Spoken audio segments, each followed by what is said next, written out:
not working? How about that? What's up, YouTube? Welcome to Play It Painted Live. End of year 2015 extravaganza. We're just going to get started here in a few minutes. I've got to work out the usual stuff, chat, all of that stuff that you guys are so used to seeing. So I'm going to set up the chat here. I'm going to mute us, and we're good to go. Okay, so got a lot to do tonight. We're going to pretty much starting on time. So, hey, why not? You know, we can, I would say we're probably around the 50% mark this year as far as getting stuff started on time. I'm going to consider that a win. Hey, why not? 50% of the time, that's good in gamer terms, right? 50-50 chance that we're actually on time. So let me show you what we're going to work on tonight, and then I'm going to give you a little brief explanation of what the agenda is for tonight, and we'll take it from there. Okay, so tonight I am working on some metal miniatures. This beauty right here is the old Questing Knight version of Kisa for Relic Knights. So I've got Questing Knight Kisa here. This is an older kit. If you guys follow me on Instagram, or you might have seen it on my Facebook page, I actually had a little diagram of how to pin this model, because it's not an easy task, folks. You can see how thin the arms are, thin all the joints are in this model. You got a little tail to pin in there. You got a weird kind of tabard here to pin in. So not the easiest model to paint. Here we go. Viv is on. Happy New Year's Eve, Octave. Might be tomorrow night. Might be tomorrow for though. Have a safe one. Cheers. Yeah, you're on the New Year's Eve. We're still a little bit further back in time, so it is New Year's Eve for us. Thanks for tuning in, Viv. Always a pleasure to see you. Should have you hop on the feed at some point, maybe next year. Talk a little bit more about Knights of Dice. Always excited to see you and hear about all the cool stuff that you are working on. What's up, David? Okay, so here's the rough plan for tonight. I'm gonna I'm gonna prime these miniatures, and I'll do a little bit of just a base coat on those, and then I'm going to shut off the airbrush. And a friend of mine is supposed to hop on. I don't know if he will or not, but we are going to move into my top 10 tabletop games for 2015. I know it's weird that I can do this every year. Is talk about 10 miniature games I played in 2015. I know that's not terribly common. A lot of you guys are diehard gamers, though, so you guys may be playing 10 or 12 different tabletop games every year. I think this year it's been a more controlled year. I'd probably say I played maybe 20 total, 20 different tabletop games, either board games that have miniatures or or your standard miniature games. So we're going to talk about my top 10 and what's on the top 10, and it's going to be games that I've played this year. There's not going to be games that I haven't played this past year. I may mention some that I missed playing, though. So that's going to be happening in roughly half an hour. For now, we have to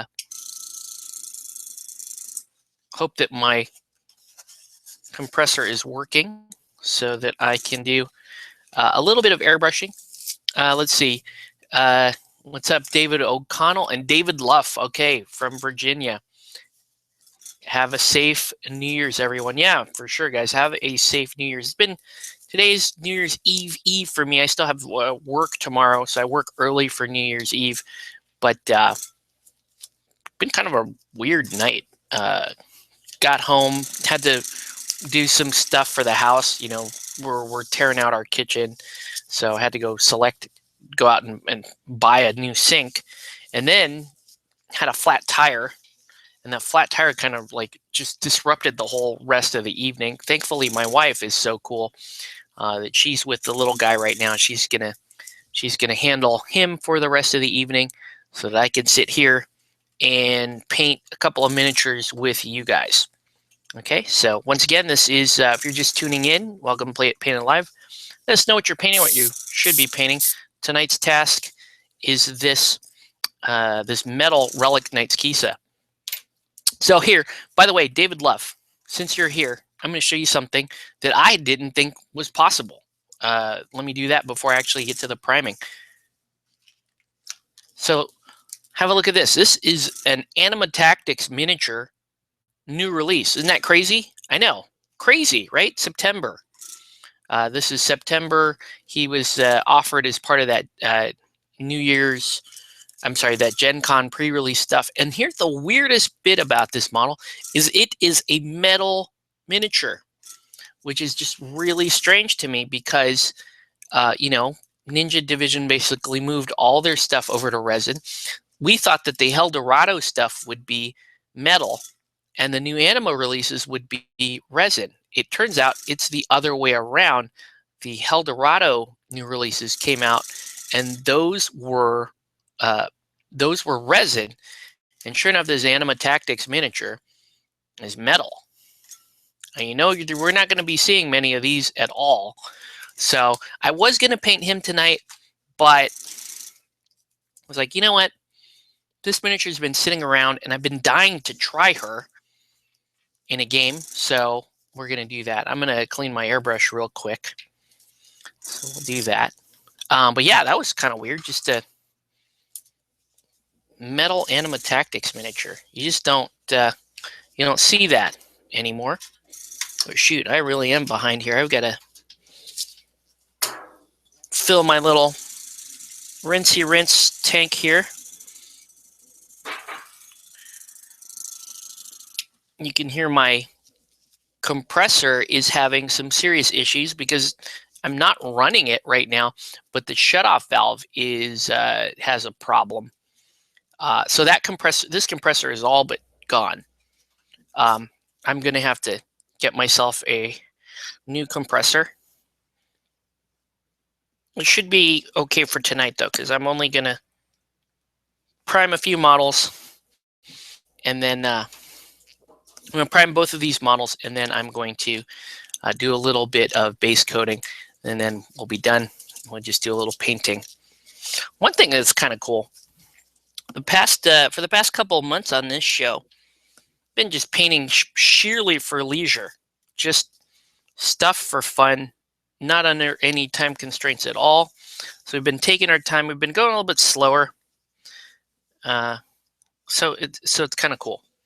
By the way, since we have a few people on, my niece, for Christmas, I was cooking the Christmas meal for my dad. My mom passed this year, so my wife and I have kind of taken upon ourselves, hey, we're going to make the holiday meals for my side of the family.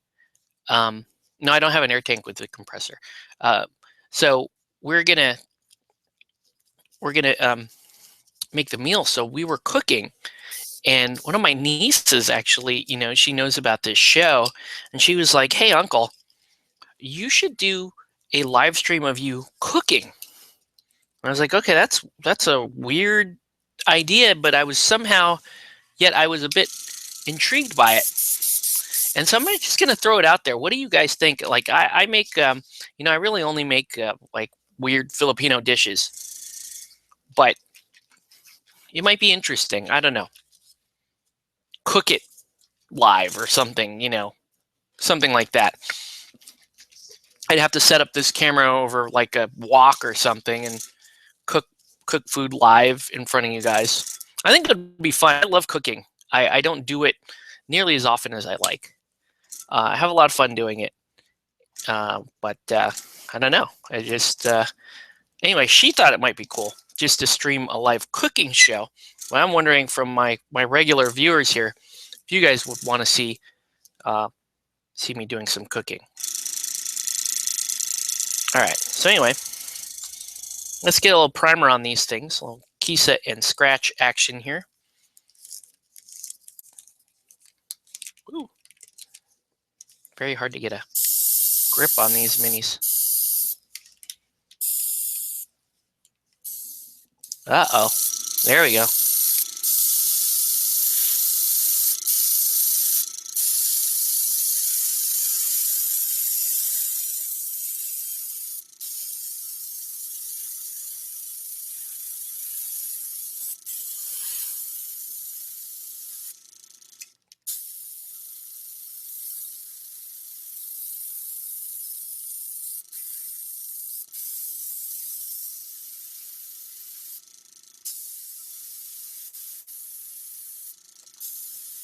Or you're still priming.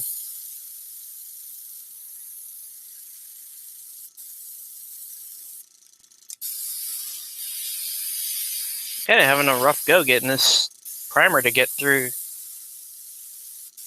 I have a clog? I don't have a clog. Just coming out real slow.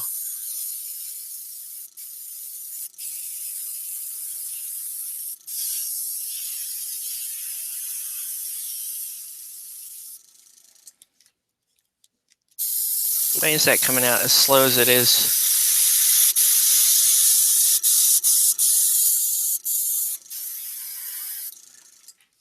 Cooking would be different. No objections here.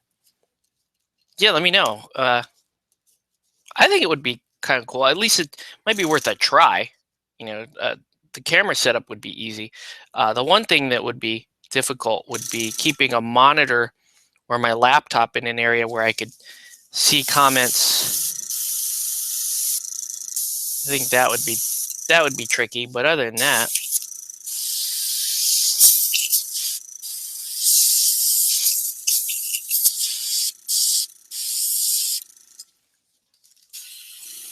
couldn't be any harder than this clog I'm facing right now.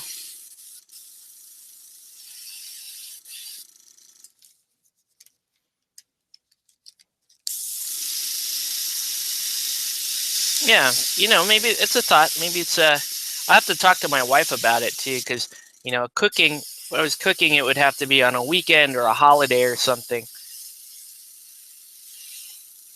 and then I can just set up a camera.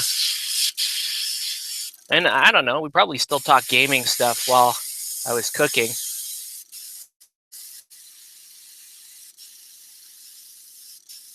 Then you guys might be able to freak out while I'm cooking stuff and say,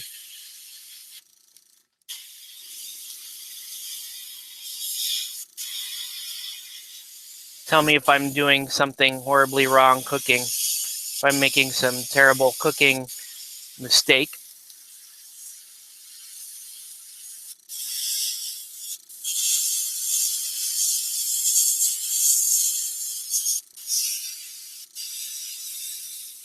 Just having a hell of a time getting this to prime. Really weird. Yeah, for sure this compressor will be very dead soon, so.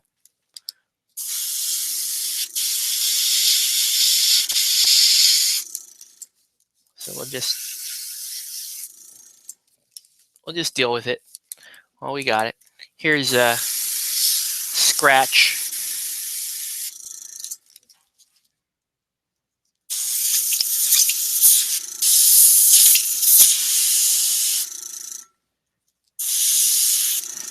There you go.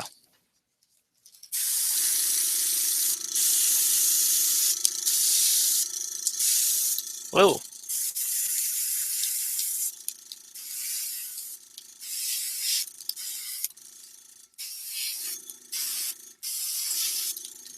Okay. Spray Kisa down.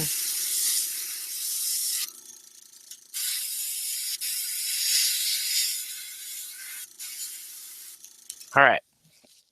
Let's clean this out.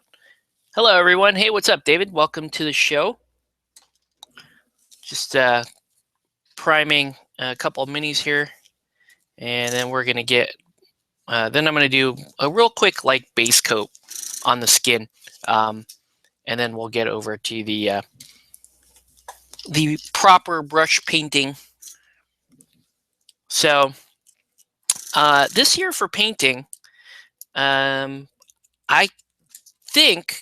honestly think 2014 was probably a more productive year for me painting. 2014 was got a lot of the did a lot of Helldorado Anima Tactics, and I believe all the like Relic Knight stuff was new. So I got a lot of that done. This year, still got a lot of stuff done, but I've been slowing down quite a bit. My production is, I used to put out an average of about 10 to 12 models per week. I'm now down to maybe 6 to 8 models per week. So my production is down there, but that was kind of on purpose. I one of the things I wanted to do this year was learn some more techniques as opposed to just using all the standby stuff. Because when you have to paint, when you're painting under pressure, when you paint for time, you fall back into your all your standby stuff, all the safe stuff. Like I have a skin formula that is safe, right? I have an armor formula that is safe. I have colors that I'm very, very comfortable with, either brushing or airbrushing or otherwise, that are all very safe. And so when you're painting for volume, or when you're painting for completion, you tend to stay in those because those are knowns, and you can move through your product quickly, or your project quickly. This year, one of the goals was to spend a little more time learning some new stuff, either picking up new color schemes that I can use, or in my case, it was really, I really wanted to get more comfortable using glazes. So I've been using a lot of glazes, as you guys may know. I've been using a lot of like ink mixed glazes, some paint glazes, and less focus on airbrushing and more focus on glazing. Okay. All right, so let's get started with the. So I'm gonna pick a few colors here for airbrushing skin. So I'm gonna start really dark. Well, that's too dark. I'm not gonna start that dark. Now, Kisa here is she is an Egyptian. She is supposed to be an Egyptian questing knight, but I'm actually gonna go a little bit lighter than that. So I'm gonna go with that beige tone, and I'm gonna move towards this sunny skin tone. So we're gonna stay with browns and yellow browns, but we're definitely gonna end up a little bit lighter than you might expect. But that's okay, because we're gonna fix that with a wash or a glaze. Okay. So first, let's go with some beige brown, and let's get that. So yeah, let us know what you're working on. If you are doing some painting, if not, just let us know. Hey, maybe you're just sitting around having a beer. I'm cool with that. Why not? If you guys don't have to work tomorrow, I wish I didn't have to work tomorrow. But,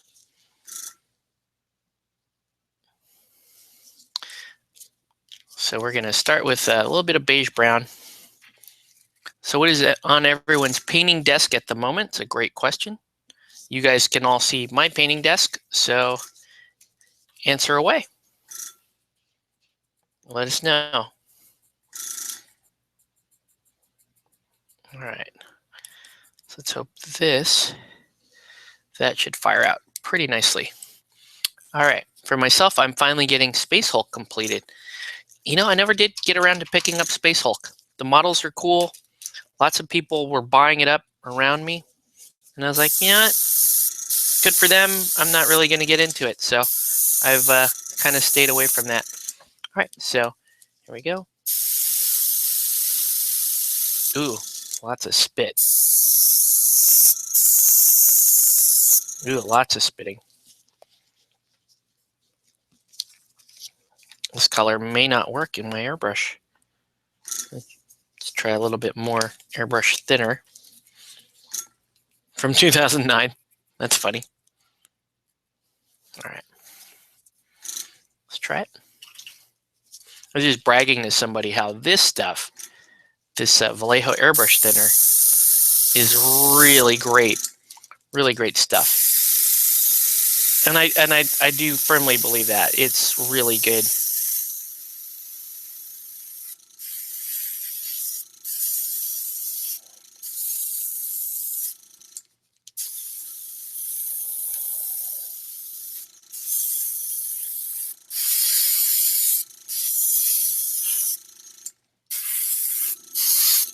So you got this nice brown, rich brown skin tone going. Actually need a little bit more of it. Let's see. My Guild Ball Butchers came today. Nice, David. Hey, yeah. So Saturday, just so you know, I'm going to be arriving there early at ease. I like to leave my house early because of traffic heading south.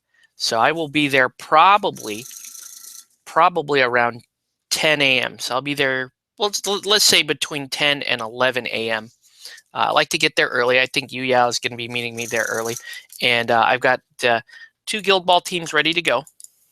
You're welcome to try out your butchers if you have them assembled, or if you want to do proxies or whatever. I don't care.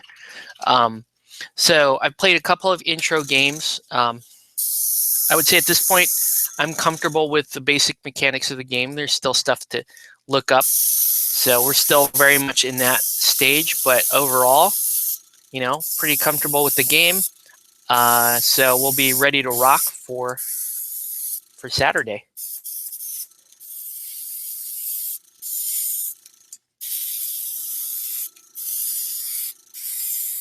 All right. And just because I can, we're also going to spray this down.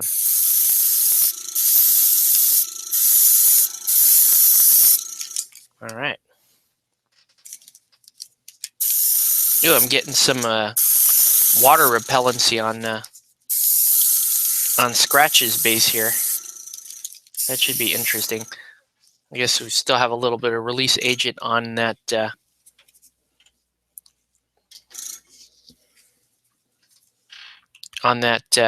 base. Probably didn't clean that off well enough, so that's my fault. So yeah, we're so I'm going to do that, and the next thing I'm going to do, so I'm probably not going to work on Scratch tonight because Scratch is just a little kitty. I'll have at least skimmed through the rules by then, and I plan to have the butchers at least assemble. Cool. Yeah. We're going to play an intro game, so as long as 3 of them are ready, that should be cool. You need at least the leader ready. So a leader and 2 of the other non-mascots would work. All right, so now let's move over to Sunny Skin Tone. In fact, I'm going to do Sunny Skin Tone with a little mix of this brown still in it. Actually, what am I doing? I can't go to Sunny Skin Tone just yet. I need to go to, I need to go to Deep Skin Tone. So we'll go to Deep Skin Tone. Once again, welcome to, everybody to Play It Painted Live. Let us know what you're painting or what you should be painting. I'm just doing my little base coating on Questing Knight Kisa here. This is the old school metal miniature for Relic Knights. She can be a little difficult to find. And I found one, I don't remember, a couple of months ago. I found her. And so I was pretty stoked about that. So now we're just going to do a zenithal highlight with the Deep Skin Tone.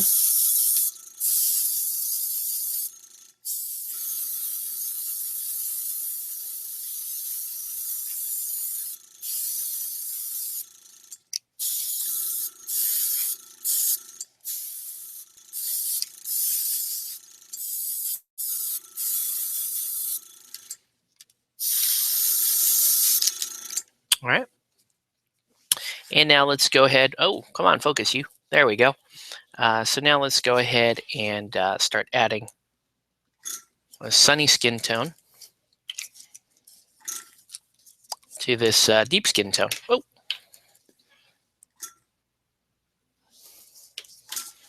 Start mixing that up. There we go. You can hear my compressor is kicking on a lot more often than it usually does. That's because the shutoff valve, I think, is starting to fail on it. So, all right. So now I'm just going to come in really high on the mini. Start building up this sunny skin tone.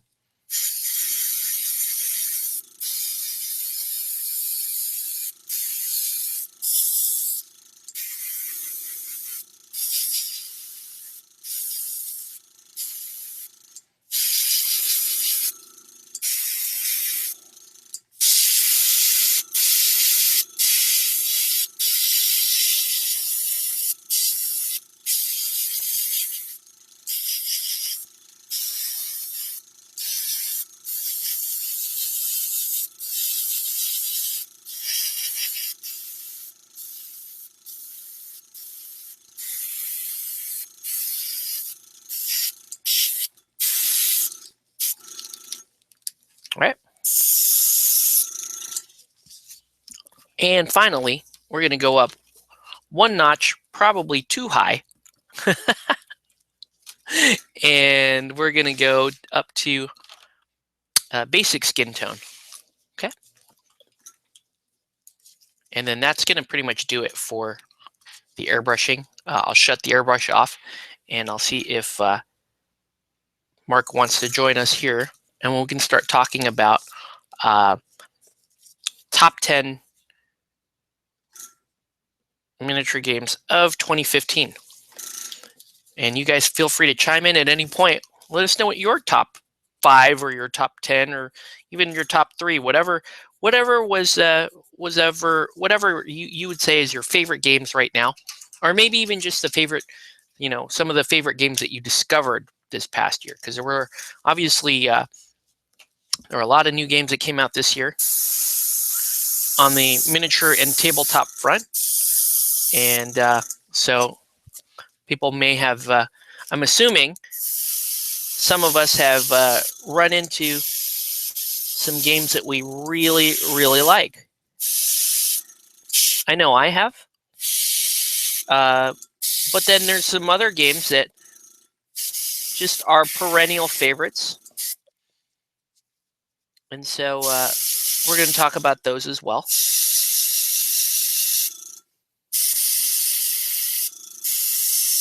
So yeah, let us know what are some of the most fun games that you've played this year, and what are your favorites? Okay, so that's pretty much it for that. I'm going to go ahead and clean this out. So you can see there's Kisa. Real subtle jumps in skin color, nothing. I didn't do anything too drastic. It's not really like the Heraldez type, where you do specific points of light on skin. It's just not right. I don't do that. You don't really have enough room on models of this size, so that's another part of it. So.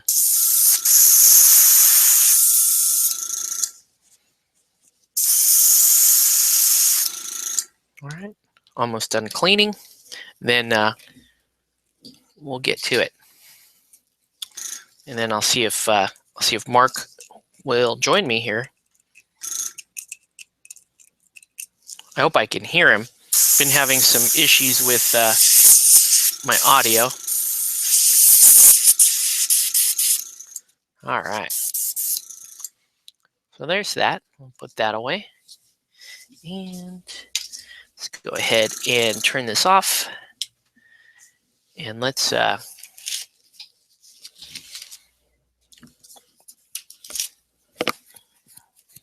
stuff put away. We'll start to set up. Let me see if Mark is now available. So I'm going to, here's what I'm going to do. I'm just going to send him the invite, and then he can join us whenever he feels like it. And if he doesn't join us, that's fine. I'm perfectly okay with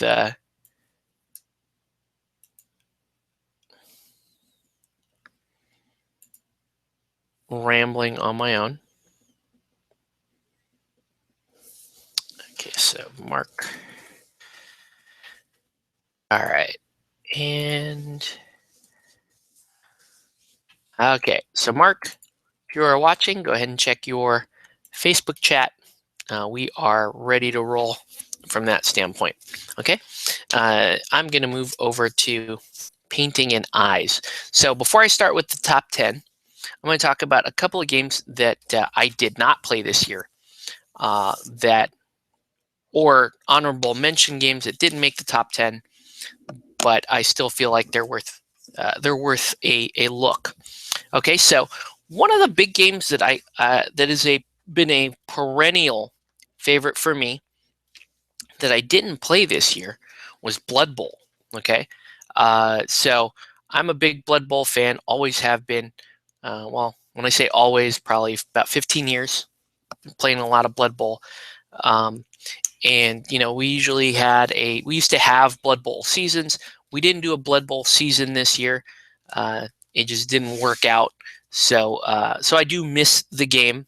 That said, I do think that the other sports games out there, notably Dread Ball and one we'll talk about a little bit later, Guild Ball, are worth the look. So I just thought I would bring that up. Okay, so yeah, Blood Bowl, honorable mention, and then I'm also going to bring up a few board games. I didn't put any board games on my list this year, and it was half intentional. I started to make the list out, and I was like, you know what? I played good board games, like miniature board games this year, but as good as they were, nothing really stood out. Nothing really. I don't think any of those really fully deserved to be on this top 10 list. So I'm just gonna call out a few that I've been playing. It should be no surprise that I play a lot of Super Dungeon Explorer, both in terms of like showing people how to play that for Ninja Division, and then just kind of and then every now and then breaking it out and playing it myself. When you show someone how to play that game as often as I have, and as regularly as I do, it's sadly you don't. When it comes time for you to game, it doesn't show up on the radar because you deal so much with the game that you're like, you know what, I want to play something else for fun. And Super Dungeon Explorer is a fun game, but it's not. With the frequency with which I run it, it's just not going to make the top 10 this year. Also, too, I'll say that SDE hopefully with their new Kickstarter, that they can trim down the game a little bit, make it a little bit faster and easier for folks who may be new to tabletop gaming and miniature gaming. So Super Dungeon Explorer, I'll throw in Zombicide. I played like half a game of Zombicide this year. Still enjoy the game, but just wasn't a year for Zombicide. And then finally, Room 25. I'm still waiting for Room 25 Season 2 to officially hit a shelf somewhere out here so I can buy it. Room 25 has been one of my favorite miniature board games for some time. But and this year they were supposed to have, they came out with Season 2 that has new characters, and the game is a little bit more interesting. It's an expansion, obviously, to the original game. But yeah, did not get to play any Room 25 this year. I was hoping, curious to see where Room 25 Season 2 would end up on my list. Sadly, did not get to play it, so therefore it is not on the list. Okay. All right, so those are the honorable mentions: Zombicide, SDE, and Room 25. And so with that, I am just about ready to start my top 10. I'm going to give Mark a minute or two to try to hop on. And if he doesn't, we'll give him a few minutes. If he doesn't hop on, no biggie. I'll just start in on my number 10. I'm going to pull up my list that I made on my phone. And but first, we're gonna work on some eyes. It's important to paint eyes. Do I have anything else here that that's good enough? So, all right.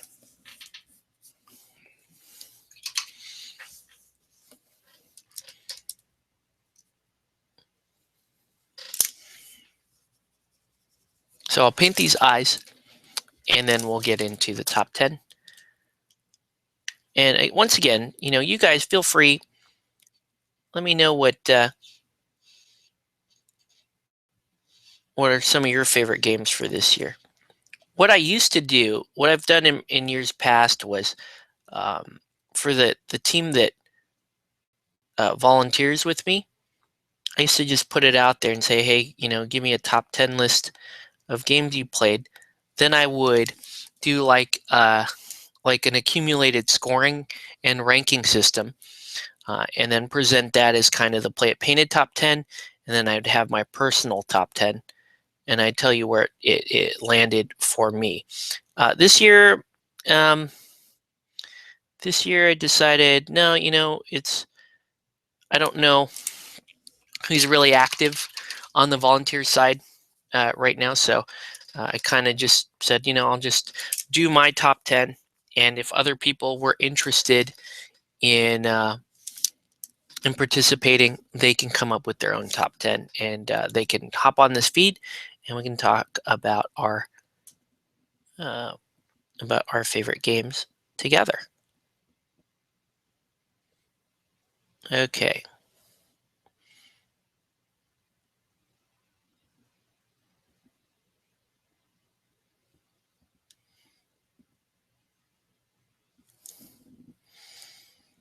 These are teeny tiny little eyes here. This model is like on scale with some Infinity models. It's not the biggest model in the Relic Knights range, but that's okay.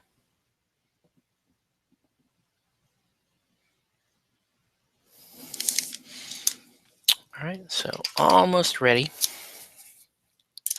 So you just need a little more white there on the eyes. I don't want it to look like one of the issues I've been having this year is with my black eyeliners.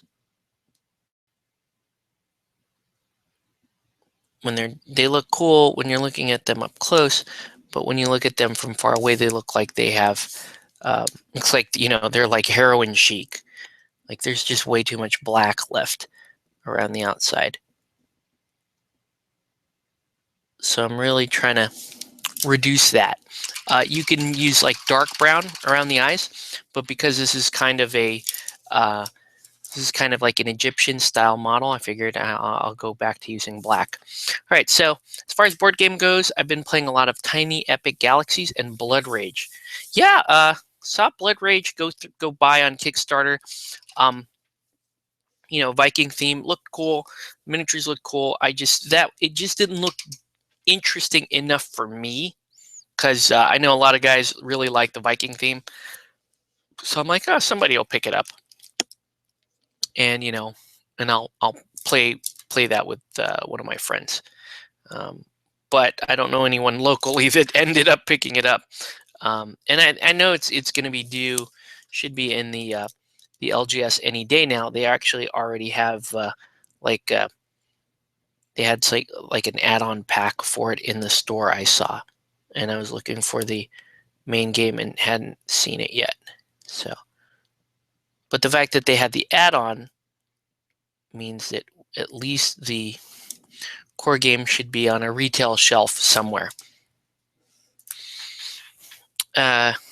More David Blood comments. Mini games in no order: Kings of War, Dreadball, Dead Zone, Lion Rampant, Pulp Alley, Saga, and D&D. So lots of Mantic in that mix. So very cool.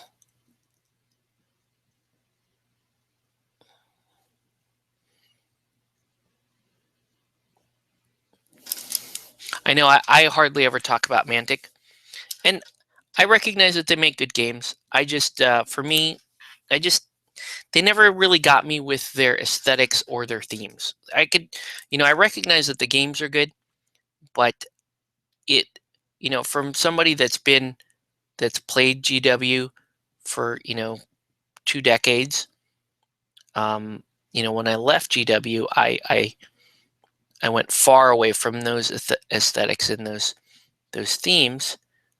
So that's why, that's why Mantic doesn't really, Mantic doesn't really captivate me. It doesn't really grab me the way some of these other companies do. Okay, so here's a look at the eyes. See if I can actually get those big bright eyes there on Kisa. So she should be fun. Not much cleanup to do there. So I can start highlighting up from there. Mantic minis are and Frostgrave very recently. Mantic minis are getting better. They used to suck and now they are average. You're not the only person to tell me that. They're like, yeah, they used to suck, but now they're average. I don't really know what to do with that comment, but it's funny. Here, might as well while I've got the fine detail brush out. Let's go ahead and paint Scratch's eyes in, so at least those are done.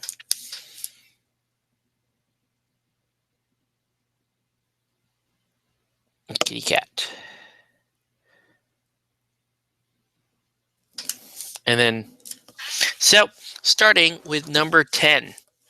Number 10 for me is interesting because it really shouldn't be on this list because I've only played a couple of intro games of it. And I just finished saying early on that I've played a couple of intro games of Guild Ball. So Guild Ball is my number 10 game. And it really shouldn't be. I don't know enough about Guild Ball. I know enough to know that it's a good game. I know enough to be able to make this prediction that Guild Ball will be a thing. It will have a following. It will gain traction, and that it's, I think it appeals to something within an already established miniature wargaming crowd, aka the Warhammer Hordes crowd, such that I have every confidence that there will be a Guild Ball chapter here in Southern California, whether or not I get behind it and push real hard or if I just play in it.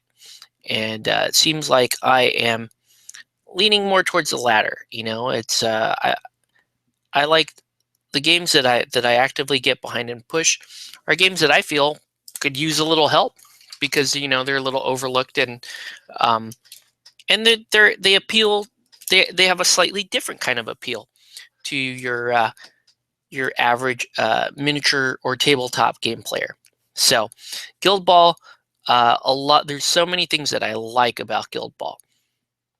Right now, my favorite thing about Guild Ball is I love painting the models. I had so much fun painting my Masons team and most recently my Alchemist team.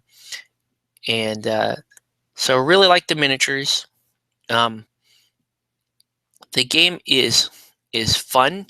It's got precision to it. It's a sports game. The game, it really does. It's got a lot going for it. So,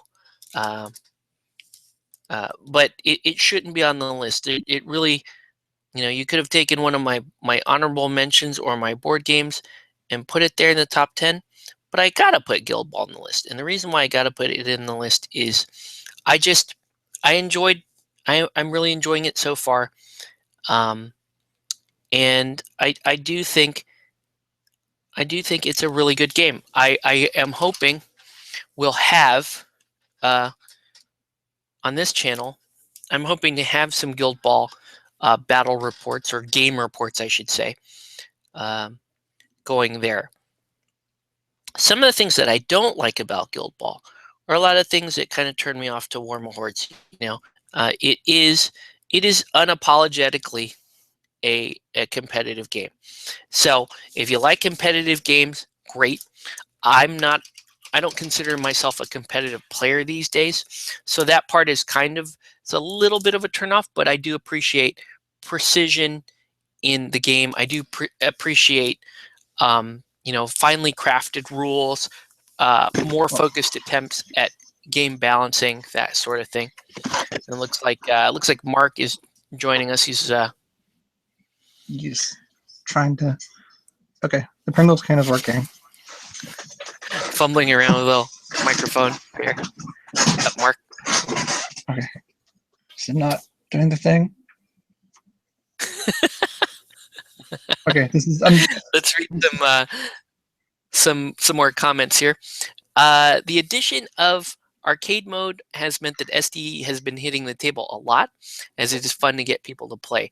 X-Wing is a lot of non-painter butters play that. Yeah, X-Wing obviously has a big following. And I will pat myself on the back for saying, like, what was that, 3 years ago? I said, yeah, X-Wing is going to be a huge gateway game. It's going to be big. And now it's, if you not considering hobby games, X-Wing is a huge miniature game. Okay, David Love. Mini games played throughout the year. Bolt Action, Malifaux, War Machine, and Fistful of TOWS. Fistful of Kung Fu. Fistful of I don't know what TOWS. Fistful of toes. Toes. Yeah, I don't know. Not sure what that is. I want to say Fistful of Kung Fu, and I really want to play Fistful of Kung Fu. I really want to play Fistful of Kung Fu. I've been sitting on the rules for a long time. I also have Jugula that I haven't tried. So interested in that. So, Mark, do you have a list prepared, top 10, top 5, anything like that? Or I think I have a top 5. Okay, cool. So I'm gonna make one up. Okay, cool. Why don't we'll do that? Well, you can actually be working on that while we're working our way through my top 10, so that I'm on 9 now. So by the time I hit 5, you'll probably be done with your 5, and we can talk that as well. Okay, yeah. So the number 9. Oh, sorry. Oh no, it's yeah. Okay. So number 9 game for me is Anima Tactics. Yeah, sorry. Rest in peace, Anima Tactics. We still love you, AT. And I wish it was higher in the list. I really do. It was very high on the list 3 years ago. And for what it's worth, I still enjoy playing Anima Tactics. The main issue with Anima Tactics is it got discontinued, and so there's very little motivation to play it. And also, probably one of the strikes, the other strikes against the game right now. Hold on, Mark. Okay. Technical issues have been fixed. Yeah. One of the other strikes against this particular game is that we started using the miniatures for a bunch of other stuff. So we started using the miniatures for Relic Knights. We started using it for Frostgrave.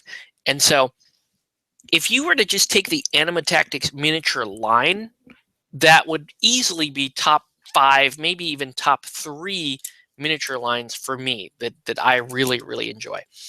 But the game, as a discontinued game, as a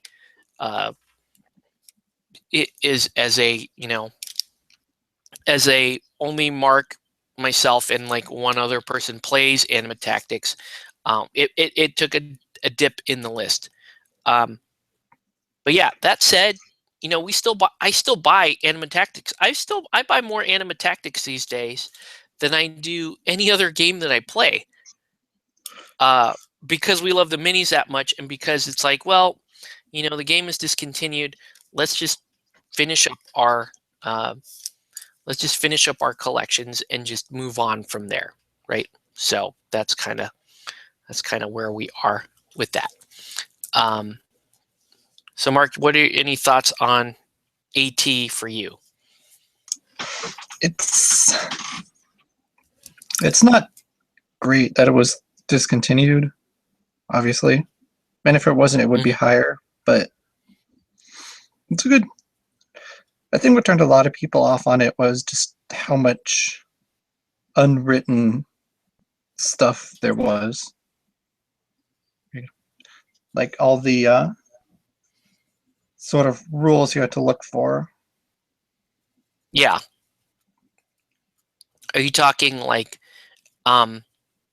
rules they errated, or like stuff like Black Sun rules that are hard to find? Yeah, like the errated level costs. How many different states your character can be in, like the slows and shields and heals. That's true.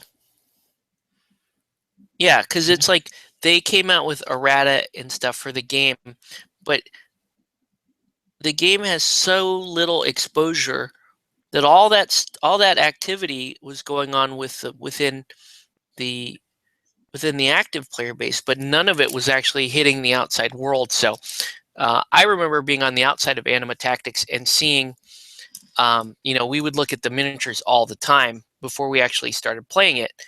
And it would be like, well, this game looks so cool. How come I never see it played? This game looks so cool. And then, I would go on the internet and look for it, and I'd end up with a bunch of old or misinformation on it. So I totally see where you're going there. The game, my opinion is that the game, if they were going to keep it around, it could have used a rules update. It could have used a little bit of cleanup. It could have used a consolidation of the rules, like you said. Like if they made a new rule book, like it just updated the rule book to include all the new errata, that would have been good. But yeah, but it's just a game that sadly is a game that was kind of left to just rot. And the biggest shame of that is just how good I think the miniature line is. So amazing miniature line, but sadly, not too much going on with the game.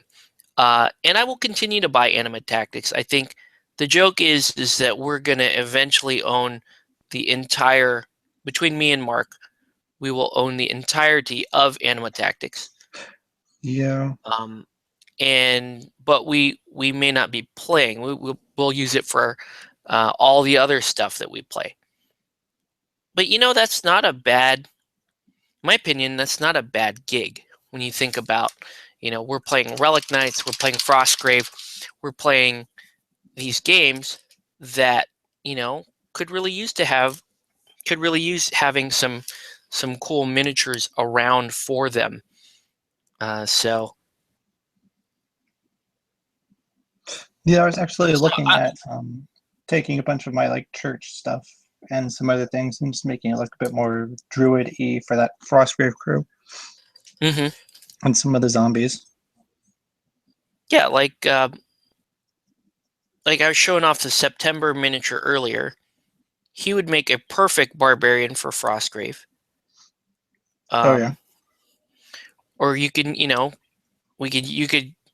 A lot of people buy Anima minis for RPGs, so. Yeah, pick an Empire model and you have a really good knight model right there. Just basically any of them. Yep. I think the only one that wouldn't work for that is Valentine, the gun girl, but that's about it, really. So let's see. A TOW is a wire-guided missile. Okay. Interesting. Yes, FFOT is a modern miniatures game. I use 6mm miniatures. And then finally, agree with Anima Tactics. This is David Love. Great game, but could not spark interest in my area. I think the reason why it's so hard to spark interest too is because things like the rule book were hard to find at retail. the distributors, I know from talking to store owners back when we were actively pushing the game, store owners would complain because it's like, man, it's so hard just to restock the game to keep your inventory for the game. So I heard complaints like that. So yeah, the game it's a good game. It's unfortunate that it had so many logistical issues to it, because if it were supported, I think it probably have it probably have a small following to it. So It's a bit like the Batman game is kind of in that same sort of limbo. Yep, Except I think absolutely. Batman is selling a lot more just on the sole premise that it's Batman. Mm-hmm. And yeah, I'm gonna shelve discussion on that because that actually is on my list a little further up. So we'll get to Batman in shortly. So anyway, if it's okay with you guys, I'm gonna move up to number 8. And number 8 is a game that I know Mark and I kind of play as a filler game, but it could be a lot more if you really got behind it, and that is Arena Rex. So Arena Rex is the number 8 game. For Mark and I, we like it would be that game that's in my bag that this happened at WonderCon. It's like, okay, we're here early. We've got nothing to do. Let's break out Arena Rex and play that for 30 minutes, and it's fun for that. I took Arena Rex to I've taken it to bars, I've taken it to conventions, and it's just kind of your it's a quick setup game, plays very fast. The rules are very intuitive, and for what it's worth, it's a fun tactical game. I don't see Arena Rex as being like anyone's main game. It will always kind of just sit as a number 2 or for us, it's more of like a sideline game. But for in that role, Arena Rex is a really good game. And from a hobby standpoint, Arena Rex is an awesome game because the miniatures are amazing in that line.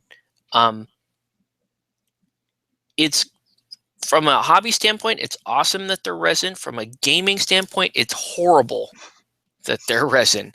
That is a gripe. For a game where there's so much shifting and moving and minute placement of miniatures, really, really fiddly resin minis can hurt your soul a bit. If that makes any sense. It can hurt your soul when you start having things like feathers crack, or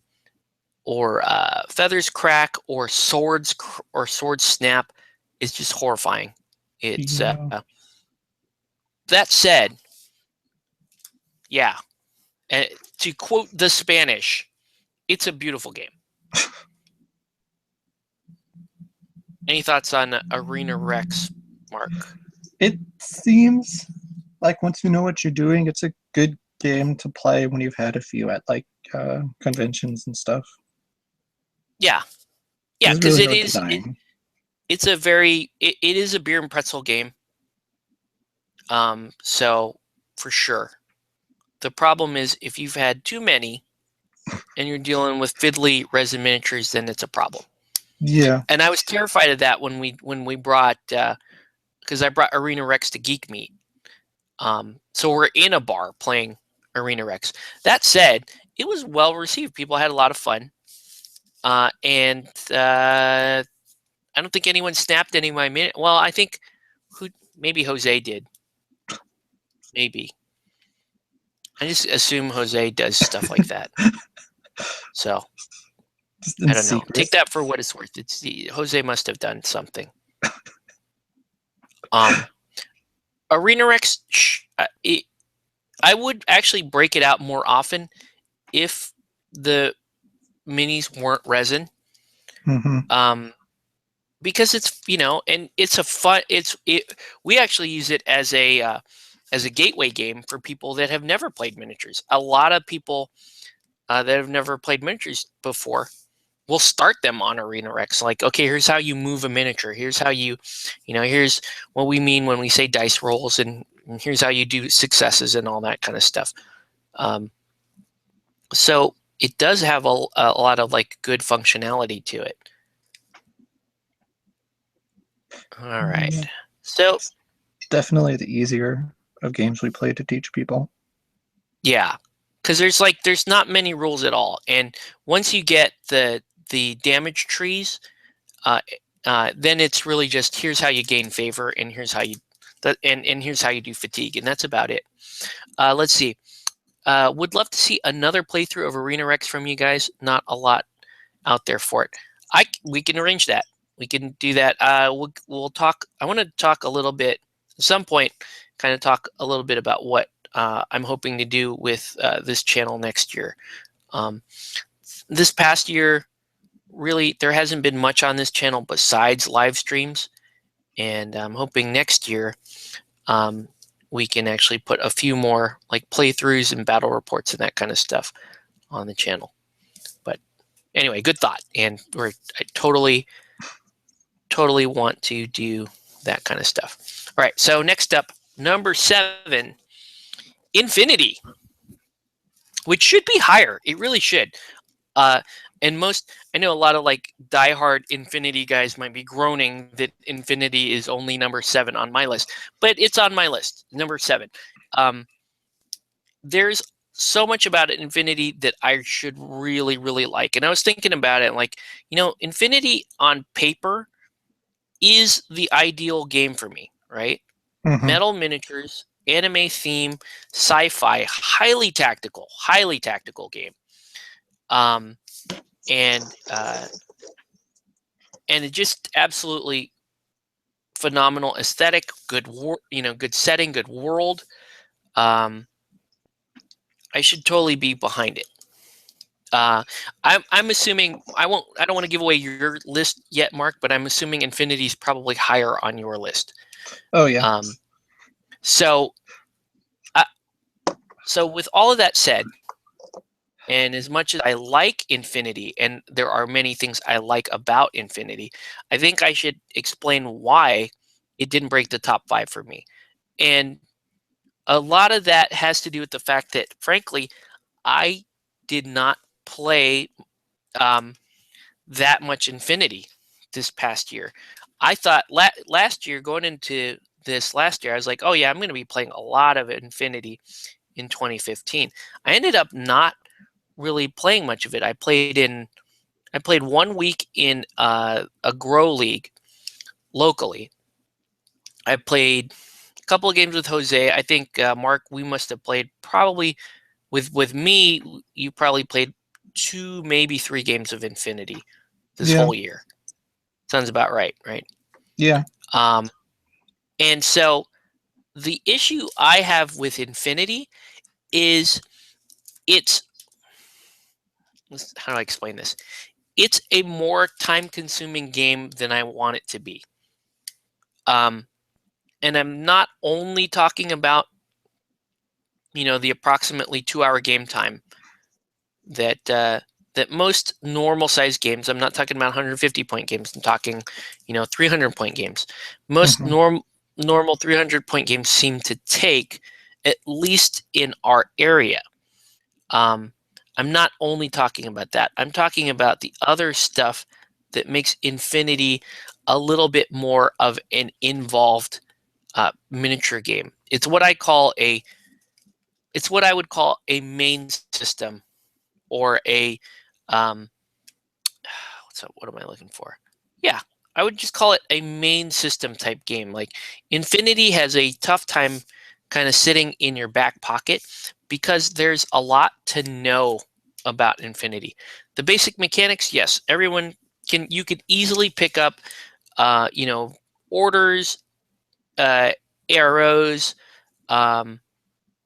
dodges, all of that stuff. You could pick up all of that stuff fairly easily.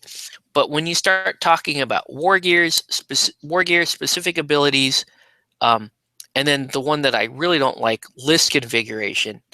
Ugh. That's when you really start to see how much bandwidth a game like Infinity can eat up for you as a human being.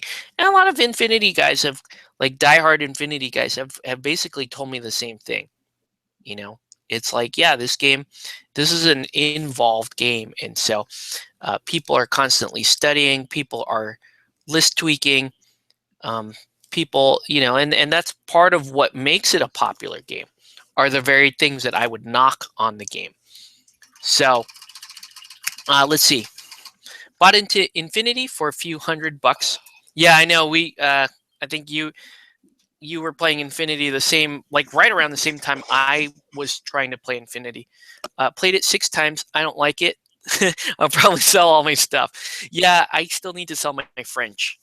I'm gonna keep at least one army for Infinity. I think ideally I would like to keep my Aleph army, so I can play Mark and Jose, and then when the Philippine army gets actually more actual models, then I will move over there. So if it's okay with you, Mark, we're going to hold off on your Infinity talk until we get to your list, because I'm sure it's on there. Yeah, I was going to wait until. Okay. So, yeah, and then David Blood says, yeah, my reasons are the same as yours. Yeah, it just eats up a lot of bandwidth. And it's not I don't consider Infinity a bad game. It's just a poor fit for me. I want to, for me, when I'm playing games like that, I want to be able to be finished within an hour, 90 minutes tops. I'm not interested in playing it in a competitive fashion. So there's that. Now you could say, okay, well, Octave, you should play 200 points, right? Play 200 points and just, play a few models. And that's what we've actually been doing. Like when I do play, we usually play 200 points, and that's usually going to last us like an hour, 90 minutes. A lot of it's like what happens in public with that game. And Mark knows what I'm talking about. Like, Yeah. okay, I'm not really going to play this game in public, but it just, that's kind of the turn off there. But anyway, we'll actually talk a little bit more when we get into Mark's list. So I'll go into number 6, and then we'll start with your number 5 right after this one. So for me, the number 5 and the number 6 game for me are very, very close. Like they're practically interchangeable. But I'm going to stay with the order that I wrote this in originally, but I really think they could swap either way. Woof, man. Okay, anyways. So the number 6 game for me is Wrath of Kings. And I feel really bad that it's number 6. It should be in my top 5. It really should be. This is Wrath of Kings is a game that I played 4, maybe 5 times this year. And the great crime of this year was that I didn't play it 10 times. I really did not give that game as much attention as I feel it deserves, because I do think that that Wrath of Kings is going to be my go-to fantasy type mid-size skirmish game. I don't think for your money that there's a better game that fits that exact mold. I played, now the issue I had with Wrath of Kings is we've only been playing intro games. I don't know. I think Mark, you played like one intro game of Wrath of Kings, or maybe a couple. Yeah, you haven't played much Wrath of Kings at all, I don't think. But so that's safe to say. But it wasn't until I started to play the bigger games that the game really started to shine. Like, the odd thing was, we were playing the intro level games of Wrath of Kings, and when we jumped up and played a couple of the larger games, one, the game time didn't really change. But 2, the games got more interesting. They got more tactical. And so I want to take 2016, I want to take another serious look at Wrath of Kings. Like, I want to spend a little more time playing it. And I know, Mark, you're down. Like, we'll just pick an evening. Once I finish the Zombicide commission, I'll get started on that stuff I have. Yeah, and even in between then, I've got 2 armies to go, so we can at least like play it. I'm not Yeah. saying we'll play it every week. I don't think it'll be that. It might be like a once a month game that we break out. But wow, I was just, I just got finished talking about how much bandwidth Infinity takes up, and it's typically a 2-hour game, that kind of thing. Wrath of Kings is, you're gonna love it or hate it based on this one statement, and I'm gonna make the statement right now. And that statement is, it's basically beer and pretzel hordes. Okay, so and that's part of the reason why the game was not, was not very well received, is because the Privateer Press people that played it felt it was too simple. It was too simplified. They didn't care for it, and they wanted it to be a little more complex. The thing about this game that I really, really like is that it keeps this healthy pressure on you to keep moving, to keep fighting, to keep playing, and it just takes the opposite stance as far as playing a game up to points. This game you play down. You play until somebody runs out of morale, and it's got the 1 die. And I thought the 1d10, the single d10 resolution system, I thought it was horrible when I first started playing it. But when you start to see like all the little intricacies of how different attacks and different abilities modify that 1 die roll, you can really appreciate like sound tactics and getting units into position, especially when you have enough different units to play with. So if you're playing a full-size game, then you really, in my opinion, you really start to experience what they're trying to do with a game like Wrath of Kings. I know a lot of people are they're, because of Warhammer Fantasy and Age of Sigmar, people are looking for alternatives. A lot of people are moving over to Kings of War, and that's cool. But I would not rule out this game. If you're in that boat and you're looking for a reasonable, we'll call it a mid-level model count game. So it's not quite like a fantasy, but it's like around the same the number of minis you'd play in a typical Warmahordes game. If you're looking for something like that with a really brisk pace and surprisingly more tactical than you're going to give it credit for, this is a game. Like I'm really, really down to play this, and I need to get painting some more of the stuff that I got from the Kickstarter. This is a great game. It's a shame that it's overlooked because it was poorly received initially by the Warmahordes crowd. But if you just understand that, hey, it's not Warmahordes, and you want to play a game that's quick and brutal, but still has a solid amount of tactics and gameplay to it, it's a great game. And not to mention, the miniatures are great for the cost. Like this is an economical game for what you're getting. Typical sized army is going to be somewhere in the area of let's say between 40 models or so for a full size game. The starter boxes come with about 40 miniatures in them. That's and they're like $70. So it's $70 for 40 minis, and they're good quality minis. So again, I think this is like my underrated game. It should be higher, but it's the only reason why it's not higher is because I didn't give it its due and I didn't play enough of it. So, are you adjusting your camera? Just a little bit. Just a little bit, okay. Yeah, it's good we started talking about the fantasy game when I started painting up the fantasy model. But yeah, so yeah, for sure. I actually want to do a Wrath of Kings battle report because like Cool Mini and I they do battle reports and they're good battle reports. I like watched all of their Wrath of Kings battle reports. That stupid drum roll drives me insane that they use. Like the background music, I want to kill someone when I hear it. It's just mind numbing.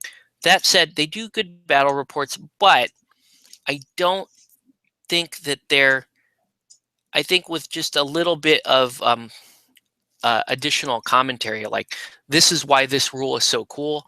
This is why this is a key part of the game, and paying attention to your morale and your objectives. Like the last game of Wrath of Kings I played was with Phil, and we've gotten some really, really good games out of it. Really good, really tactical games, really fun. Nobody was ever really like so far out of the game. They always came down to like the last couple of activations or the last couple of objectives. So, anyways, I'm right now. I would say I'm like fairly fanboy over Wrath of Kings. Anyway, all right. So at this point we're into the top 5. So Mark, if you want to go ahead and go in with your number 5 game. Cool. If not, I can start. It's up to you. Yeah, I think my number 5 is probably actually going to be War Machine and Hordes. Okay. Because I really love that game, like aesthetically, and all of the stuff to it. But some of the people who play that game, it's a game that's easily cheesable, and people like to take that a lot. Okay. Which is fine. That's just not my scene. Sure. Okay. I think that's so. Were you Are you playing a fair bit of Warmahordes this year? This past year, I should say. I was at like the start of the year.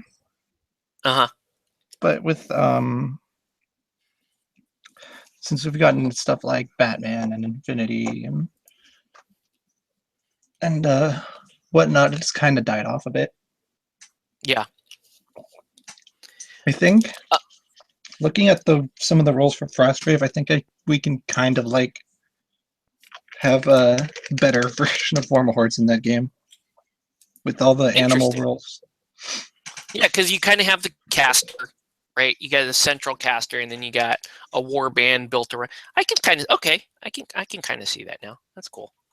Yeah, Warmahordes was on my top 10 list at least 2 years ago. It was, and I agree. There's a lot of aesthetics and theme to Warmahordes that I really like. My army, I still look at it every now and again. Like I'll break it out and look at it and go, "Oh man, that's a cool looking army. Really enjoyed painting it. I'd love to get back into the game and play it more." But it's for me. It's again in that same kind of thing where Infinity is, where it's a high bandwidth game. If you're gonna play it, it's going to take up a lot of your time developing lists. It is a more expensive game than I like. And yes, it was. We know that the game really kind of cut its teeth on, hey, we're cheaper than GW, but you're not. Since then, it's not cheaper than all of these other games out there. It's still a high model count game. The individual models are they're getting bigger and more expensive. That's not a bad thing, though. If you're like a diehard Privateer fan and, Colossals come out and all that stuff, of course you're going to love that. That's awesome for you. From an entry standpoint, it's very intimidating. Warmahordes is a very intimidating game to decide you want to get into, especially when Warmahordes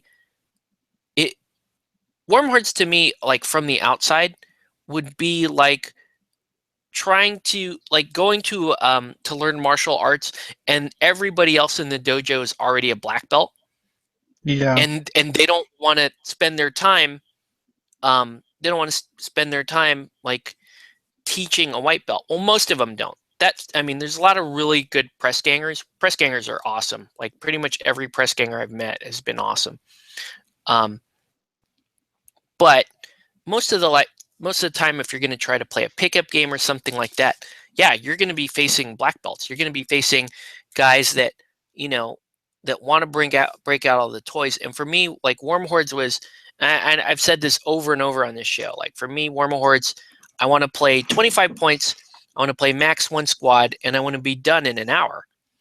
And most Warm Hordes players just don't like that. They don't want to play that. They want to play a bigger game. They want to play 50 points. They want to field all their squads, all their goodies. I can't really fault them for it. That's what they want to play. That's how everyone plays the game. But yeah, it's a shame too, because I really do like my Ret army from an aesthetic standpoint. I am getting to the point where I will be forced to sell it soon though. And I've already sold off big chunks of it, but we're getting to the point where I may have to sell it soon. Anyway. Yeah, like any other thoughts on Warm Hordes before we go to my number 5? Looking at it, I really, really love the look of all the cephalic stuff, especially the big hulking monstrosities with like bits of metal shoved in them and whatnot. And it's kind of a shame that the big selling point in the game is the warjacks and like these big hulking monstrosities. Except they don't really do that good when you field a bunch of them. Yeah. And that's part of the thing that kind of turned me off to the game was like, oh, I want to play these big robots that are like body slamming each other. But I picked Ret, which everyone says is the non-warjack faction to begin with. And, and then everyone's like, okay, well, you got to play this way and this way and this way. And I don't mind that when I'm getting into a game. But the one thing I noticed about Warm Hordes is that they were really specific. Yeah. And that kind of turned me off. I was like, you guys are being really specific. Like it's almost to the point where are you guys trying to say that there's really only one way to play the game? And a few people have said, well, there are clearly right things and wrong things to do in the game. There are clearly right ways to build and wrong ways to build. And I was like, okay, that's cool, I guess, from a competitive standpoint, but that's not what I want. So yeah. Warm Hordes, I'll play Warm Hordes with you if you. Well, we could pick a day or whatever, and I'll break out my my Ret army for fun, and we'll break it out and play it because I do really like Warm Hordes, but oh man. Yeah, maybe when I get the new Cephalix Warcaster, because I'm gonna be buying that at some point with the giant spider thing. All right, so let's go on to my number 5. Ooh, that's the wrong color. So my number 5 game, like I said, easily interchangeable with my number 6 game, and that is going to be Helldorado. So Helldorado has been top 3 for me for a couple of years. It drops to 5, and frankly, if I'm being totally honest here, it should be 6 or 7. It should be replaced by Wrath of Kings. And the only reason why it is not replaced by Wrath of Kings is because I did not play Wrath of Kings as much as I should have this past year. Helldorado is, for what it is, still a very good game. Good miniatures, good game, good solid mechanics. The support for the game, absolutely horrendous. Yeah. Absolutely horrifyingly unapologetically not good, and that's the single largest frustration I have with the game. It sadly has nothing to do with the game or the miniatures itself. It has to do with finding the game or the miniatures. It is not a supported game. There were a lot of rules made for things, but not a lot of follow-up to those things. And so as much as I I do really like Eldorado. And, I know you mentioned we'd break it out and play it again, which we will. Yeah, I just need to paint Uranome. Yeah, it's next year. I want to play it, but I do think for me, it's going to be competing directly with Wrath of Kings for that fantasy spot. And it may very well lose that for me. So we'll have to see how it goes. That said, I really do like Eldorado. I think it's a good game.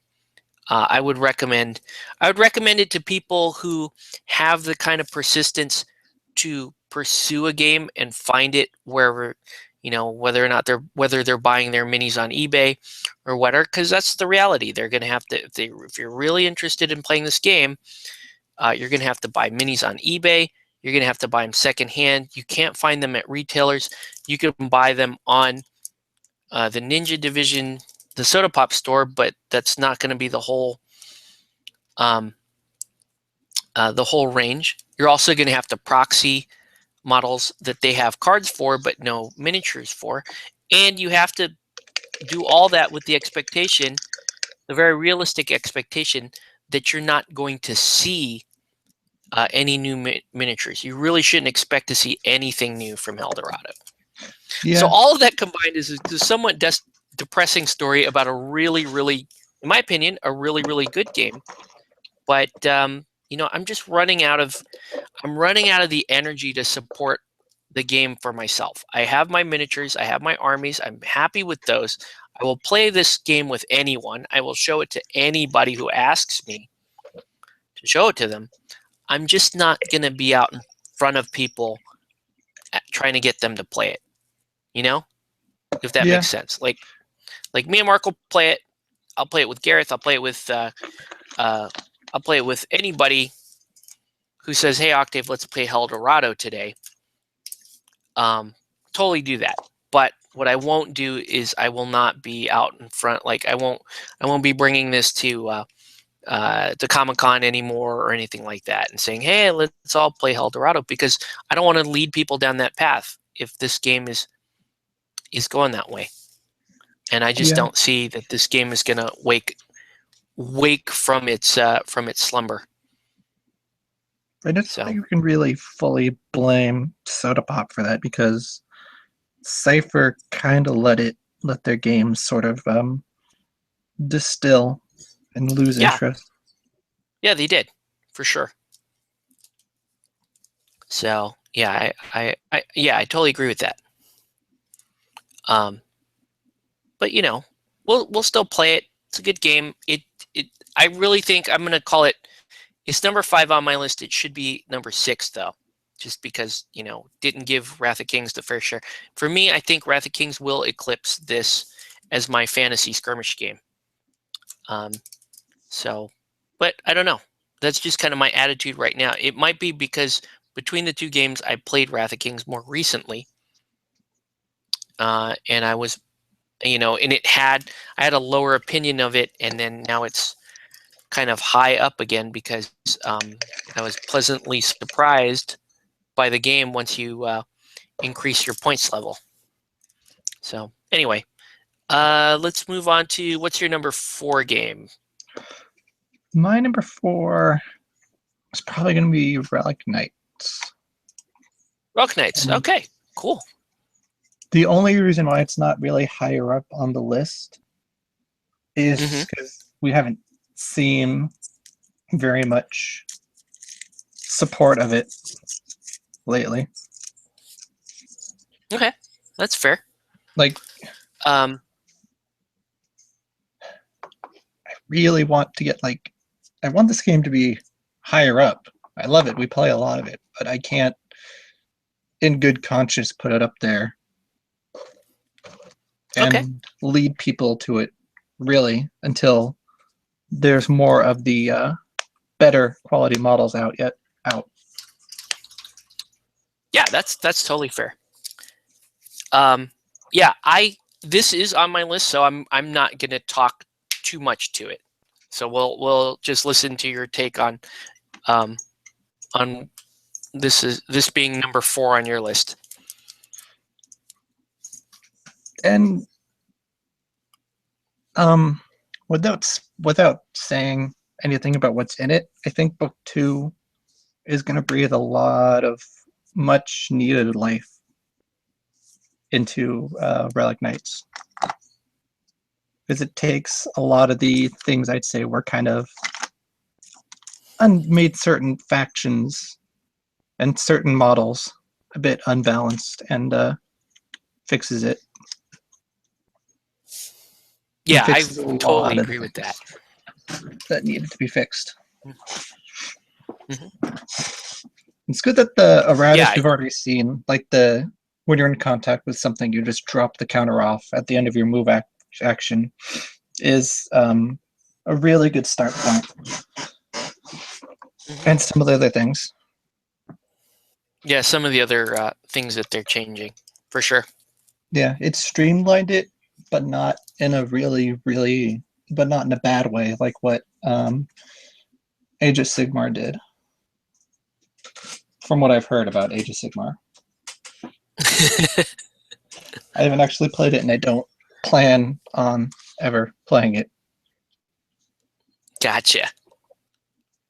All right. I'm gonna, before I move on to my number 4, I'm gonna catch up on some of the comments here, because there's some discussion going on about Infinity and simplified version of Infinity. Some people are saying the Ualis is saying, David Luff, I wonder if that's possible. The key to of Infinity seems to be the complexity. It's not necessarily the I think the intricacy, and I think we're talking about the same thing. I would agree with that. It's the intricacy of, corners, angles, that tactical part of the game that slows down the game, but at the same time really enriches the whole, hey, I'm in a firefight aspect, are the best and worst part of the game. And I don't think that's where you trim the game. I think if you're going to trim the game, unfortunately, you would have to get into the abilities and warrior section and start to gut that, and that would piss off a lot of people. But if you did that and simplified things like that, and you simplified things like airdrops and hidden deployments and that kind of thing, it would speed up the game.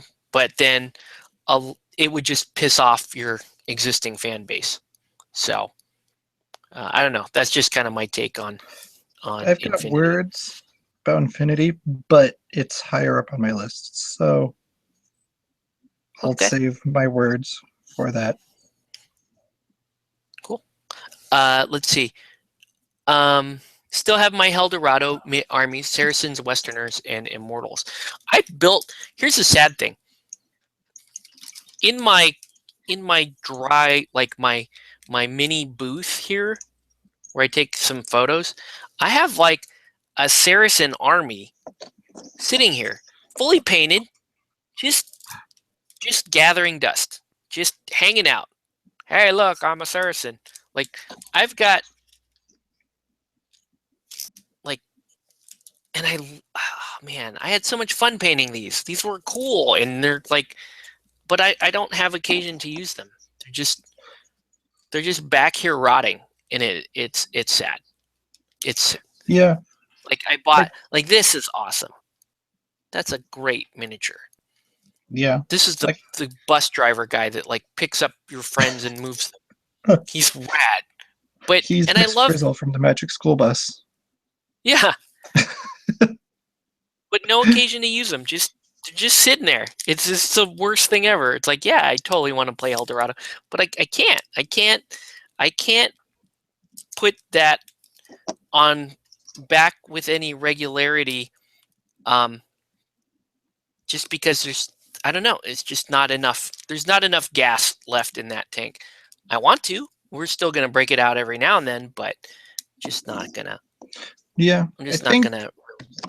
Especially since we've started picking up things like Batman, Frostgrave. and just better games that have kind of the same feel to them. Mm-hmm. Because I'd say Frostgrave has a lot of the same kind of themes that Eldorado was trying to do. It's just Frostgrave kind of does it in a way that's better. But I'll elaborate on that when I get to Frostgrave.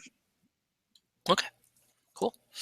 So anyway, my number 4 game is a game that I've only played half a game of this year, but still a very high perennial favorite for me, and that is Saga. Still a big fan of Saga. Still play Saugust. That's Phil's event. And got Crescent Cross this past year. And built my little Crusader army, which is terrible. My Crusader army sucks. But it was super fun to paint. And yeah, I still really enjoy Saga. I think there's another game that in some ways is a little bit like Warma Hordes, but it's so much better in terms of its mechanics. The battle board system in Saga is, in my opinion, it's one of the great breakthroughs in miniature skirmish gaming. It was one of those things that really kind of pushed the game mechanics out a little bit, especially for a loosely historical game where mechanics in those games take such a huge backseat to just carrying the theme and caring for the historical aspect of the game. Most historical games, they try to keep the rules, fairly simple where they can, and they elaborate more on the aesthetics of the game, the settings of the game, playing specific battles, specific armies, that kind of thing. That's really where their mental energy is spent on historical games. Saga, though, manages to incorporate some more modern skirmish game mechanics into at least a loosely historical game. And so Saga will always be a big game for me. It's not going to be a game that I break out very often, mainly because the toolkit is very different for Saga. And if I'm going to play Saga, I really kind of have to be in a very specific mood to play it. It's a meaty game. It's not going to be something that I want to break out every week. If I had the time to paint lots and lots of Saga armies, then I might want to play it with a little more regularity. But the few times a year that I do play it is good enough for me. It's good enough to keep it in the top 5 for me. That's just a fan. I like the game, and that's probably not going to change anytime soon. So yeah, I haven't played much Saga, but looking at it and seeing it played, I can see a lot of similarities, gameplay, and aesthetically to Eldorado. Yeah, a little bit. Yeah, it's a higher model count for sure. It's more of like the Warma Hordes, Wrath of Kings, model count. But yeah, very fun game. Let's see. Couple of comments. Yeah, that's a better way to phrase it. I can't win a game with Crusaders. I have not won a game with Crusaders. We should play each other. That way someone is forced to win. I do okay with Anglo. Yeah, Anglo-Danes are that. I think that's a much stronger army. I do better with the Franks, but I don't play Saga enough to really understand how to play the Franks correctly. So, all right. So now we're in the top 3. So, Mark, if you want to start with your number 3 game, we'll continue from there. What was my number 3? Oh yeah, my number 3 is going to be Frostgrave. Okay. I haven't played very many games of it, but Mhm. as I was like clearing out some of the files on my computer, I found like 4 or 5 different files for potential crews I could make. And I realized that, yeah, that kind of needs to go in the top 3. Okay. Especially if you. The only real thing I have with Frostgrave is it's not really geared for multiple person play. We kind of learned that. And we keep playing it that way. Yeah. It's the definition of insanity. We burned ourselves out on Frostgrave because we kept playing multiplayer. Well, now that I And have the Druid Mage, and I'm going to be picking up, what was her name, like Gildini, mhm. I'm going to want to play that a lot more often. Okay. Well, I'm always down for some Frostgrave. I do feel like this is also on my in my list still, so I'll hold off a little bit. But I do feel like Frostgrave is good. It could use a couple of house rules, and that's all it really needs. Yeah. And I totally agree that we our fault with Frostgrave is we burned ourselves out playing too much multiplayer. Yeah, like I'll save a lot of the points for when you bring it up, but I feel like if it wore its Mordheim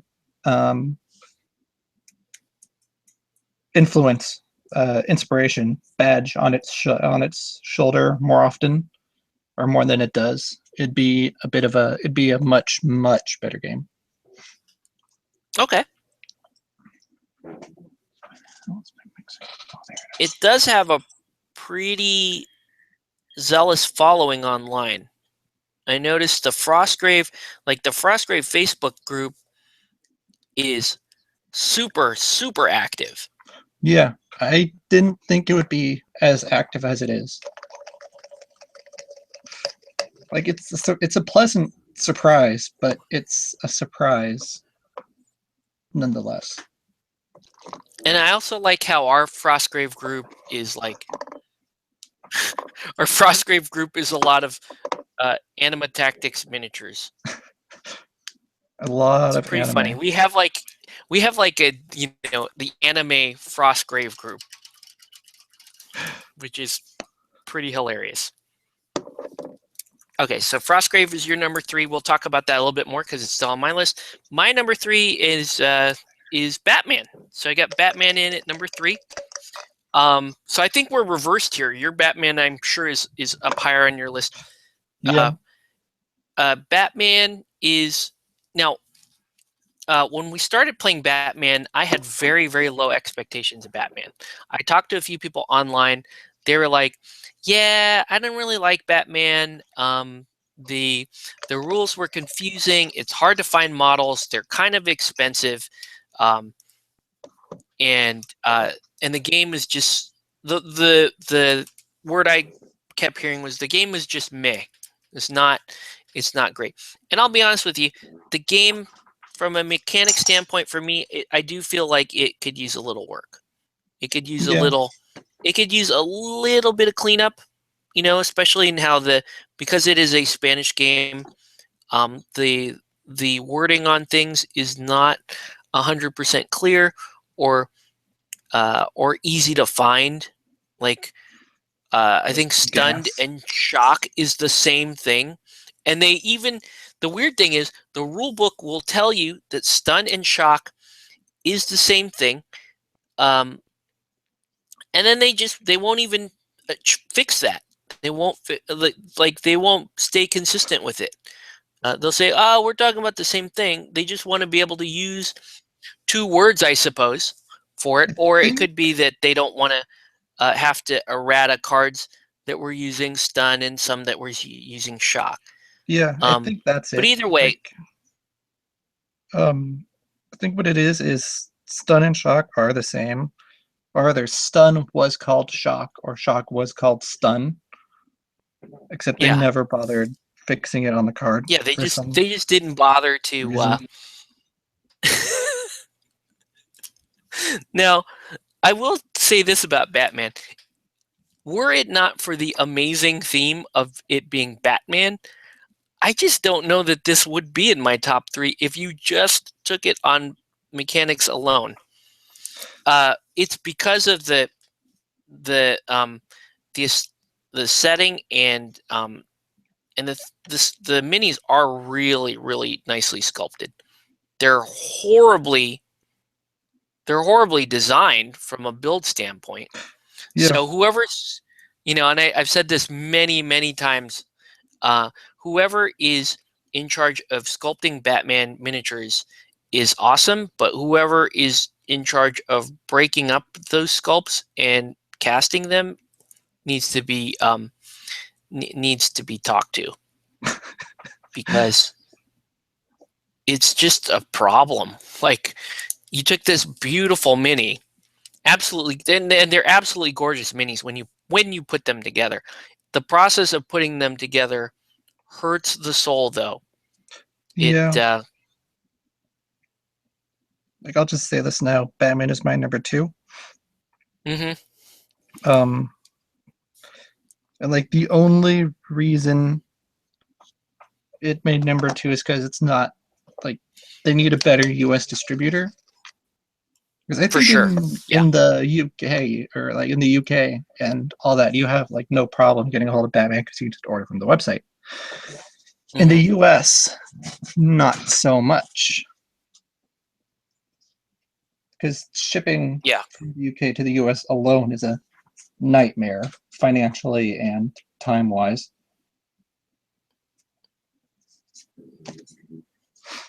As somebody who that's imports actually a kind of lot of perfect stuff. segue that this is number 2, because we just finished the 3, so we would have went straight over to you anyway on this. Yeah. Another reason why Batman is number 3 on my list is because Spider-Man. Because I'm super hype over that game. And yeah, I do realize it's the same system. And last night I was like crying. There was many butt hurts on my side. Like, I was crying real tears because we were playing Batman last night, and I was complaining about how my gaming life is terrible if you force me to rely on very few D6 rolls. I'm gonna do that horribly. And sure enough, last night, I went -1 and 0 on my riddles, and could not beat up Batman with Batman. Well, I'll put it to you this way: Mark and I were using the same rules for Batman. We were using the same exact version of Batman. So he had Batman, I had Batman and Batwoman in contact with Batman, and that Batman ended up not only surviving that fight fairly unscathed, he ended up nearly putting Batwoman down, and I think Nightwing just like ran by and like took her out. I think that's how that went. Yeah. Nightwing's stun batons are gross. Just the 2 stun with the 2 stars with combo. Mm-hmm. So yeah, for sure, we're gonna play more Batman in the coming year, because why not? We love Batman, and I will be building at least one Spider-Man crew. And the announcement today was from Night Models was that you can in fact play them against each other, which is So awesome. they're doing the Warmer Hordes thing. Yeah, there are certain models that you can't cross over. Yeah. Specifically the unaligned models you can't cross over. Yeah. But just the fact that you can field like, you can have maybe potentially have Green Arrow fight Hawkeye. That would be hilarious. I'd be down for that. And who knows? Daredevil will probably be in it. So you'll have Daredevil, you'll have Spider-Man, Dr. Octopus, one of my favorite all-time Venom. Spider-Man villains. Venom. My That's favorite. pretty much. What's that? Venom, my second favorite, rather. Oh, Venom, yeah. My first favorite being Mysterio. Yes, you know they're gonna have Mysterio too. For sure, they're gonna have Mysterio.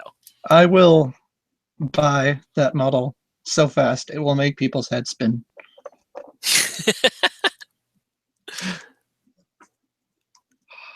But yeah, so Batman is good. It was kind of a. I want to say when did we? One of the viewers here got me into Batman. Mark had been playing or at least collecting Batman for some time. But Lord Draconum was the guy that pushed me over the top to try Batman.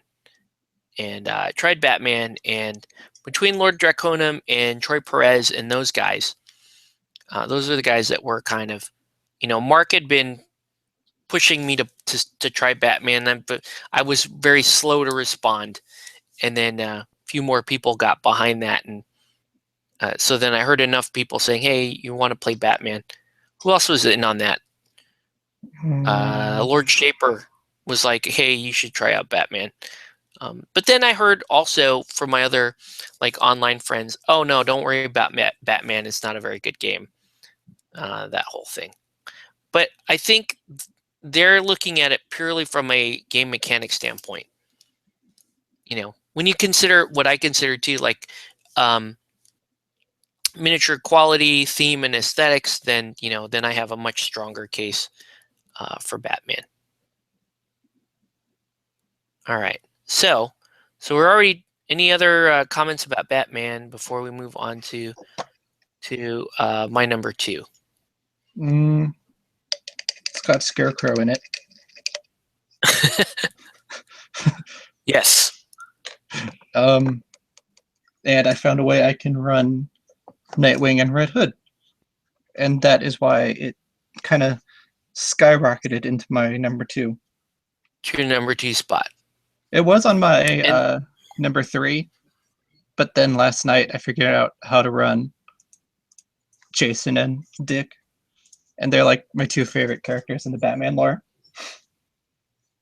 Nice.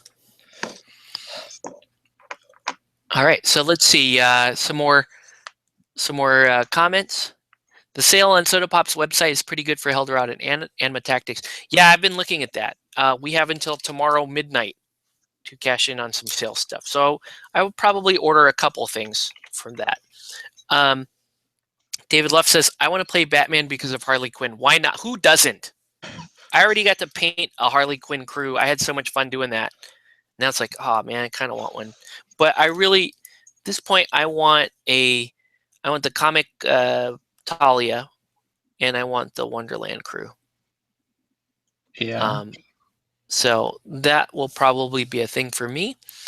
David O'Connell says, Fishbowl head. Oh yeah, must get that. Yeah, I know. It's going to be kind of crazy trying to figure out how to paint the fishbowl head, though, and do it convincingly.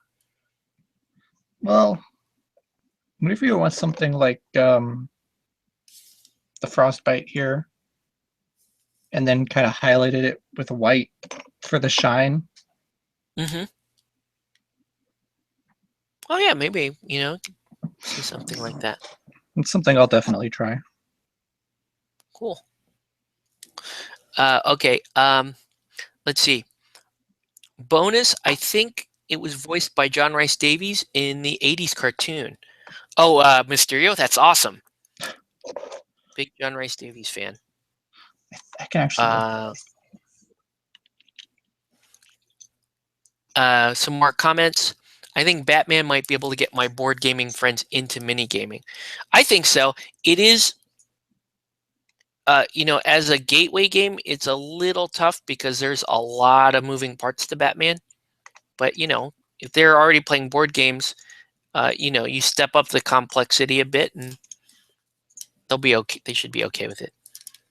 Like some glowing butt cheeks there just for you. There you go. How about that? Glowing butt cheeks for Kisa.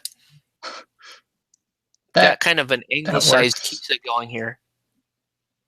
I That'll don't know work. if I like it or not. Oh, it's acting, TV. Might have to wash her again. Okay. Hoping for more animated series Batman characters in Batman. Yeah, for sure, because they just came out with the animated Batman and Catwoman, so that's awesome. I want Spider-Gwen, says Troy Perez, and Ghost Rider. Wait, you said Spider-Woman. Do you want Spider-Woman or Spider-Gwen? If you say Spider-Gwen, I think Mark will lose his mind and fly to Spain and buy. If there's a Spider-Gwen, I will swim to Spain and buy that Spider-Gwen.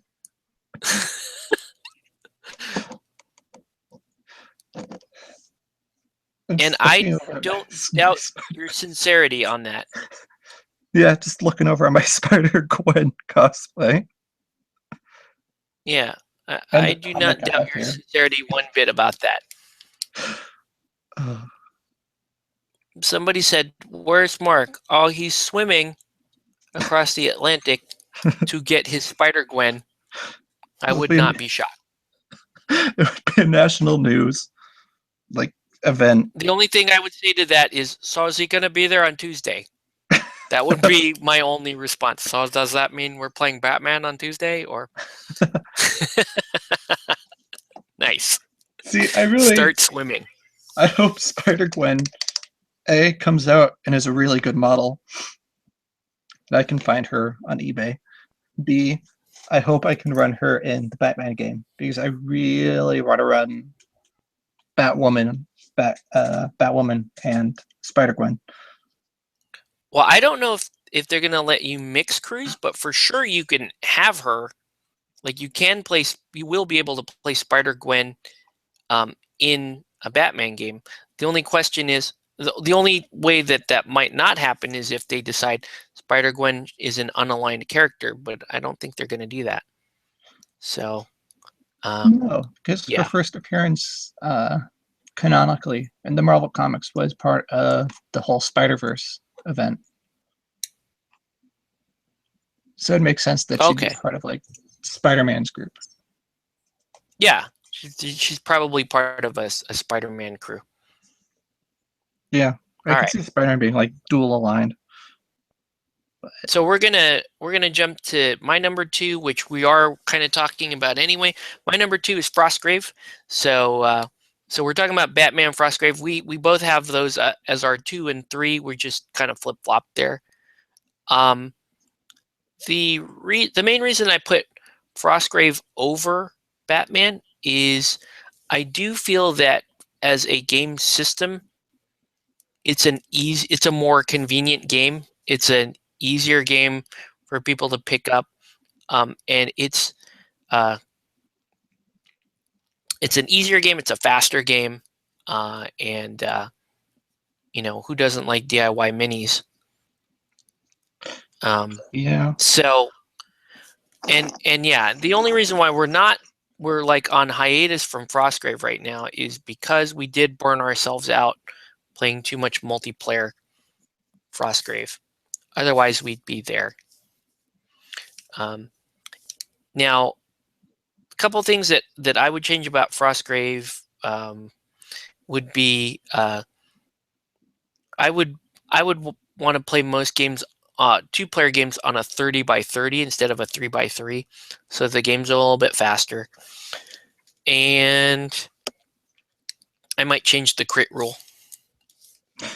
Yeah. Because that's just gross sometimes. Watching a dog kill a knight just by criticaling him. That was amazing, and it was one of those things where you don't realize it's broken until you play it. And you have fun, but this needs to change. No dog should be able to just one-shot a knight like that.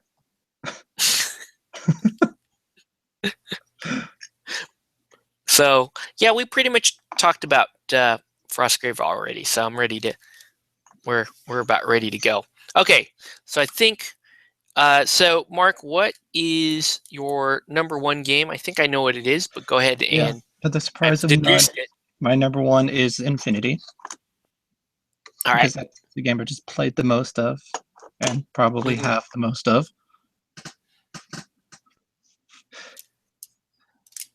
Yeah, and Infinity does have a lot going for it. It's got an active player base. It's a it's a good. It's got a great theme, in my opinion. It's got really really good miniatures. It's got um, and the core mechanics are fun. I do like the whole ARO thing, and I like other things too, link teams. Um, there's just it does have quite a bit going for it. Yeah, but there are some bits, like you said earlier, that need to be changed. And there are also some parts that just need to be reworded. Like Okay. the hidden deployment stuff, when you read that, that is just an eldritch like Shoggoth of words. And then once you actually play it, it makes a whole lot more sense.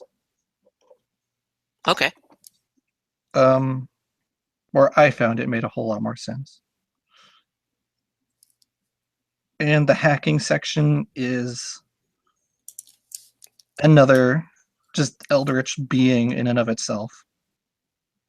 And I don't think Okay. anybody who plays Infinity will disagree with me there. Yeah, I tried to teach myself hacking, and I read the sections, and I was like, okay, I kind of get it. But then there's all kinds of like hacking stuff that I didn't know about that Jose had to teach me about. Yeah, there's a lot of caveats and stuff that Human Sphere and Paradiso added, Hmm. but because those two haven't been translated into N3 yet, it just doesn't like connect. It doesn't translate well Okay. because a lot of Paradiso and Human Sphere kind of go off what Infinity 2 was doing, Hmm. and I think once they do finally release Paradiso and that other thing, Human Sphere, it'll make a lot more sense, and a lot of the stuff will just make will just translate better. Okay. That's cool. Yeah, because it the long and short of it is that it has that thing where if you try to play a first generation game or a second generation game using some of the rules from the first generation, a lot of those rules aren't gonna work, are gonna make a whole lot of sense, and some of them are even gonna Gotcha. clash. Okay. That, I think I know where you're going there. Okay. Cool. Um. So that's your favorite. Is that your favorite game? Your favorite all-time game, or is that your favorite 2015 game? I think that's my favorite 2015 game. Okay. That's cool. I'd have to think about what my favorite all time would be. Okay, so my favorite, my number one game for 2015 is I begrudgingly say this. I'm begrudgingly admitting this, but when I did my list, I was like, oh, I can't believe that's still number one for me. Shania Twain and all that stuff. Um, yeah. So number one for me is still Relic Knights. Ah, oh man, it is. I have to. I can't. I I can't lie. It's still my favorite game. It is. It's Yeah, frustration and all. Like, yes, there's. I will. If you tell me there are problems with the game, or that there are issues with, getting support, and yes, that's all true. If you tell me that there are miniatures that just are subpar, should not be part of the game, I will absolutely cop to that. Yes, that is all true. But that all said, this game still, when I play every other game, and it's any night of the week or any regular night that we're gaming, it's like, yeah, I will play that. Like I won't say no to anyone that wants to play that game with me. Like, hey, you want to play? Yes, I want to play Relic Knights. Yeah, sure, all the time. Like I haven't gotten sick of the game. We play it. It is the game that at least on Tuesdays you've played the most with me, and it's for sure it's the game I played the most of this year. And it's not for a lack of looking around and playing other games. You know, we played lots of games this year, but I always keep coming back to Relic Knights for a number of reasons. One, when I look at all of when I look at all the dice mechanics of different games, and I look at the only other game with card mechanics, Malifaux. When I look at all that and I compare it to Relic Knights card system, I'm like, no, I prefer that. That is still my preferred way of dealing with resource management and abilities and defenses and stuff. Is I still prefer the Relic Knights card system. I still, to me, Infinity is an anime themed game. It's I wouldn't say themed. It's an anime influenced game. There's a distinction there. Yeah. Infinity is an anime influence game, meaning it takes some aesthetics from anime.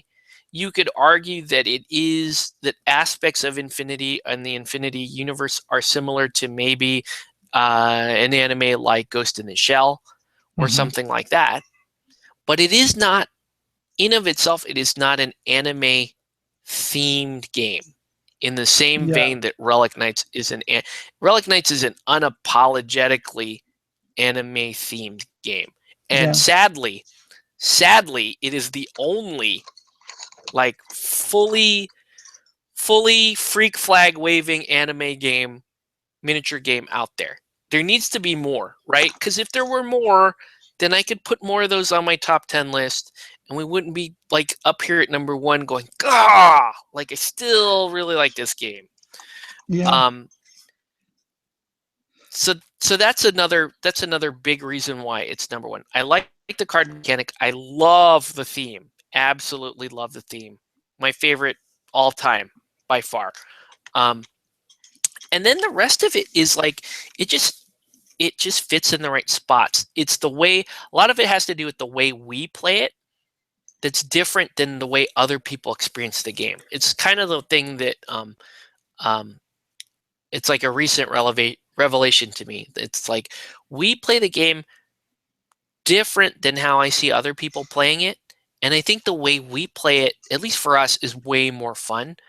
The whole 35.6, we played a 6. We'll play 35 or 50, but we always play a 6. The one thing that we don't do is we don't do a whole lot of thwarting. Like we'll pick. I was watching our game last night, and you picked a specific moment to thwart Damien, and you picked a specific moment to try to thwart me, and that's about it, right? Like, no, in a normal game, you'll pick. The way we play, it's like we'll pick 1 or 2 moments during that game to go, okay, I'm just gonna fuck with Mark right now. and then be done with it and be like, okay, because that's all you really need, because you're like, okay, that puts me in activation ahead in terms of me getting my objective first. Because that's, if you looked at the game that way, I don't know, I think it's going to be better. The game really starts to grind down and have issues when you've got a person that above getting their own objective, they just want to stop anyone from getting theirs. That's where the game runs into issues. I think that's a lot of what the second edition of the game is looking to fix, to prevent that kind of play. People that just hold all their cards for defensive tech, people that just try to thwart objectives, because that slows down the game for no reason at all. If you ask me, there's no good reason to do that. In that game we played last night, The only real purposeful thwarting I did was hitting Damien. Oh, what's that echo coming from? Yeah. The other thing was just to get my objective. Yeah. Yeah, and all that all makes sense. So, but yeah, it's the way we play it, and I have this in my mind this year that I want to do, and if you want to be involved with this, Mark, awesome, would love to have you on. But I specifically want to do Relic Knights battle reports, and I'll play myself. I don't give a shit. I don't care. Just to show people out there, this is how I approach the game, and this is pretty much how you approach it too. Like our mindset, we're gonna go almost tunnel vision after objectives, and as soon as something changes, we're gonna change gears, and we're gonna start playing another way. It's based on speed. Like we play based on speed. I think when it's just you and I playing, there isn't an activation that takes longer than 60 seconds. I really don't think so. Yeah. I think I think the 95% of the time when you activate a model, you're purposeful, you do your move, you know what action you're going to take. We go through our dual mechanic. Remember that, Malifaux fans? Dual mechanic. Remember that? We go through our dual mechanic, but it's already like we already kind of understand this is what I need to do, and we make the decision quick. I'm either going to take these effects or I'm going to block them. There's not and it's all basically weighed against conserving your activations. So Yeah. I think that's like, if you show people that that's what this game really is, then people will have a little bit better information to work on. If Yeah. they're just playing a demo, like I've seen so many guys that just play demos and just try to thwart each other, and I'm like, and they go, well, we didn't really have any fun doing that. I'm like, yeah, that's not really, I don't know, and hopefully that will change. Yeah. I'd be down for doing more battle stuff. I've been meaning to start doing some YouTubey stuff involving games anyway. Oh, cool. Okay. Like I would. So yeah, Oh, sorry. I would be 100% down for like I kind of alluded to earlier in non-recorded conversations, doing like Relic Knights cosplays and doing demos for the game and doing the cons and stuff like that. Cool. Because really any opportunity to mix my two hobbies, I'll jump on that. Mm-hmm. Cool. Yeah. Some comments here from Troy. I like Relic Knights mechanically more than Malifaux. It seems like Malifaux can feel like a CCG sometimes with how you can use abilities to draw better cards and have a better hand that your opponent can't deal with. While Relic Knights, you're kind of building a hand that is best for what you need to do, and your opponent's cards, for the most part, can't shut you down as directly. Yeah, Relic Knights is from the hand building aspect. It's like you're working on your project. The opponent is working on their project. You're gonna collide at specific points, and then it's really what the game boils down to is how can you get ahead of your opponent in terms of activations. That's literally how I look at it. How can you get ahead of your opponent, and how can you gain an activation on them? And if you play it that way, the games will go faster. You'll be more effective. Phil paid you a compliment some months back, Mark. He was like, "Wow, because I think he played Relic Knights with you at one point early in the year, and he was like, "Yeah, so you've been playing Relic Knights with Mark. That guy is just ruthless. Like he's ruthlessly efficient now." And I'm like, "Yeah, that's how you need to play the game. Like you can't spend an activation and go, this guy, I don't know, he's like like you can't do that. You're just gonna get your ass kicked by somebody that that has purpose, basically." Yeah. So let's see. So are the rules for Batman available for download? They were at one point. I have a PDF copy of it somewhere. There was like on the Arkham City Limits Facebook group, somebody put up a Dropbox link, and they had the PDF there. Is it still on the Night Model site, Mark? Do you know? If it is, I haven't found it. They've recently changed a lot of their website stuff with the introduction of the Hero Builder thing, which is really cool. And I would use more if you could just print the lists. That's the one problem, is you can't print the lists. So you're kind of just stuck looking at this thing like, so that's legal, but how do I print it? I looked at it, it's not like they're protecting the copyright cards or anything, because you can just save them as JPEGs and print those. Yeah. I don't think Night Models is all that interested in trying to bottleneck people from learning. In fact, they think they want more people to learn the game, even if they do for free. Maybe they just didn't think that part out. They're like, they made this really beautiful builder, and they're like, well, how do you print? I don't know. Whatever. It's a beautiful Looks game. good. It's a beautiful game. I couldn't find it on their site. Yeah, you know, I may. Let me see if I can actually find the Dropbox link. But if you're a member of the Arkham City Limits Facebook group, I can tell you for sure they posted it at one point. They posted a Dropbox link that had all the character cards that were current to that point. So it doesn't include like Neverland and all the newer stuff, but they had all the other cards. They had a PDF of the rules and the errata. So it was really useful. I downloaded a copy. I believe I downloaded a copy of those rules for myself. Now there may be some things that are slightly different between the PDF rules and the current rule book, but I don't know. It seems like there might be a couple of things different, but for the most part, that's it. Okay, so I will join somewhere. That. Cool. I need to find it. So that was our top 10 list. So let me follow up with a question for you, Mark. Of all the games that you played this year, can you name a game that you expect to be playing more of next year? And can you name a game that you expect to be playing less of next year? More of, I guess this is sort of honorable mentions part. I can definitely see myself playing more Frostgrave and Infinity, obviously.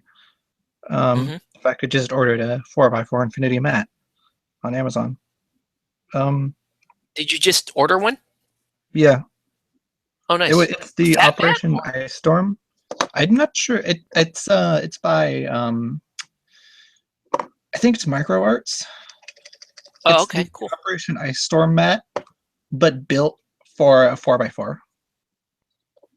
Oh, interesting. Oh, that's cool. So they kind of blew up that design a little bit. Yeah.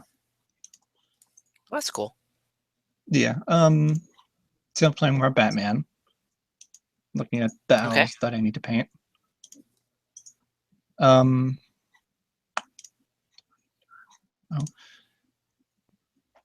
What else can I say? I was playing more of Relic Knights. We've seen some pretty cool new releases. The new stuff looks really, really nice, and it's kind of there to where I could proxy it, but I wouldn't mind using it.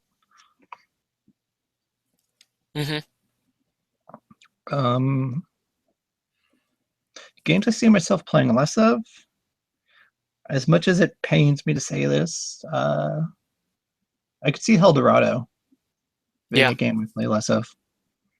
Okay. Especially if it just keeps going the way that it's been going with a bunch of stuff. Like, I like it, and I want it to work and succeed. I just don't see it. Yeah. Getting to where I think a lot of us kind of feel that way at this point. I think it's kind of fallen so far behind that it's just all that I can really see is good luck, and I hope they get their stuff together. Hmm. Also, well, I say Anima Tactics, but we've kind of got that Anima Tactics mod down to where we can play AT without really playing AT, Yep, if that makes sense. that's true. I'd love to get more of that in, especially since I got the new Arbiter, who is basically Berserker from Fate Zero.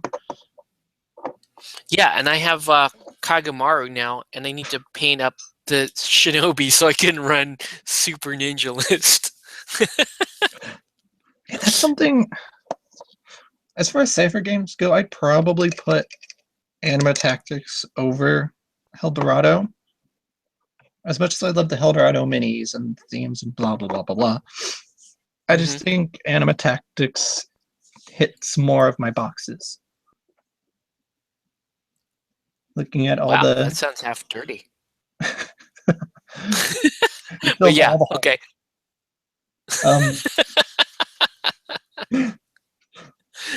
Looking at like the summoning mechanic, and just all of the stuff. All the I really, things. yeah, all the things. I really love the So look of okay, all here's the a things. question from here, Mark. You can answer this one. This is from Wade Colpitz. What is the Batman game like? What is it like game wise? More like Malifaux or Infinity? How do you want to?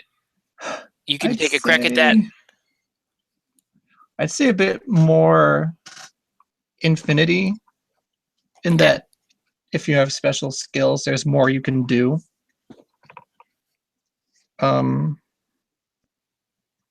Like in Malifaux 1.5 and 2.0, the unmentionable child. The only thing you could do if you were attacked was resist, and maybe declare a trigger or a real reaction. But in Batman, you can do a lot more with a lot less, which feels weird to say, but Do you have an example of that? like looking at the differences in the Batmans, all of Okay. how they play like drastically differently based off of just the special skills that they have. Okay. And anybody who's played Infinity will know that running a military order list with Joan of Arc as the lieutenant is going to be vastly, vastly different from running a list with a Fusilier lieutenant, just because the mobility armor Joan of Arc has more special abilities and more stuff that applies to everybody. Okay. And Okay.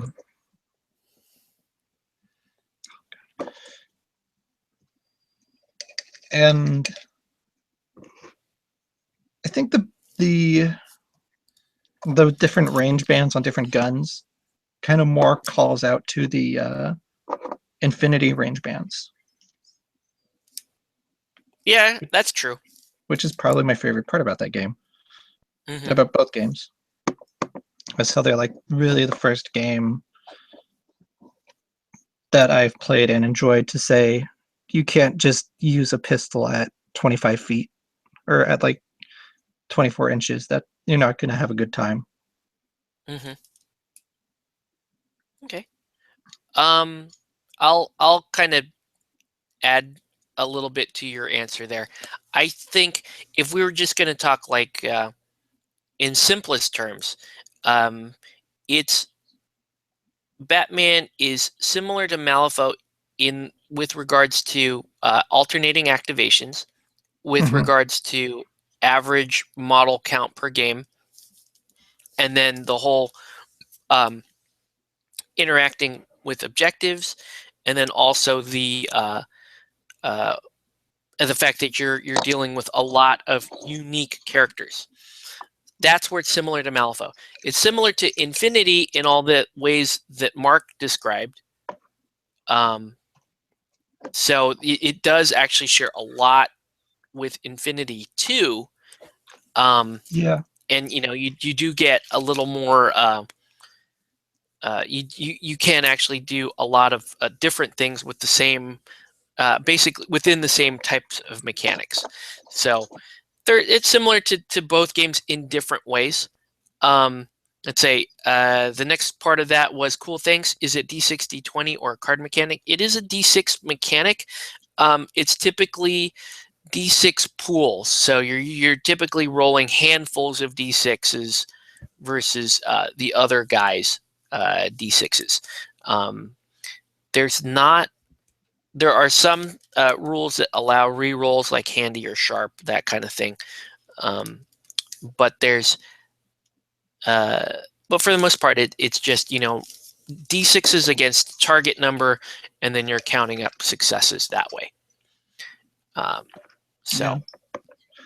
It's one of the other things I like about Batman is the fact that no two attacks can be the same, based on whether or not the person getting attacked, blocked or guarded or whatever, or how much dice the attacker put into their attack.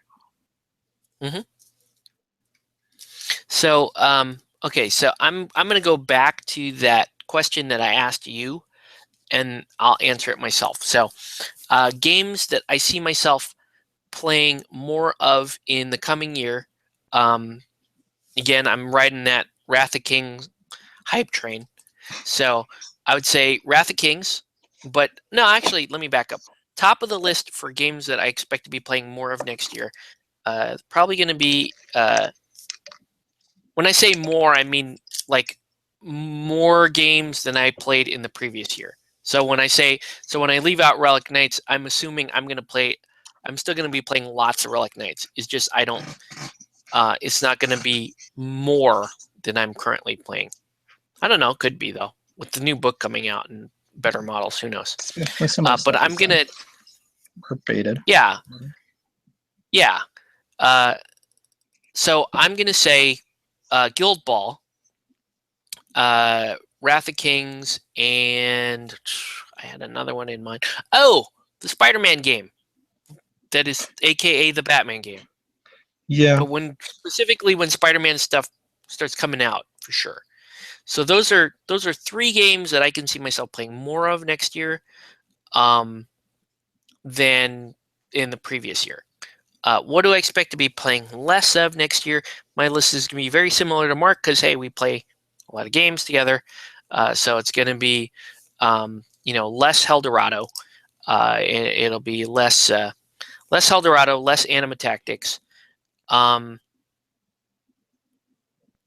Sadly, I know this is your number one, but I think, no, I can't say this. I'll probably play the same amount of Infinity next year that I played this past year.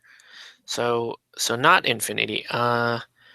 Who will have to take the hit here if I'm playing fewer, like because a lot of times we're forced to pick only like 1 or 2 games to play each week.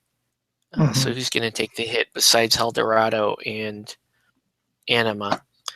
No, I think that's really it. I think those are the games that I expect to be playing fewer games of. I definitely wouldn't blame you for putting Infinity in that camp, because as much as I love that game, it really isn't for everybody. Yeah, I don't think I'll be playing less Infinity, though. I'll probably play the same amount of Infinity, which is not much, as I did this past year. I think I played like maybe 5 or 6 games of Infinity this past year. And I'll probably only play Infinity with you and Jose. So and with what we normally play, so it's going to kind of fall down the priority there. Do you have a like most eagerly awaited game for next year? Is there something?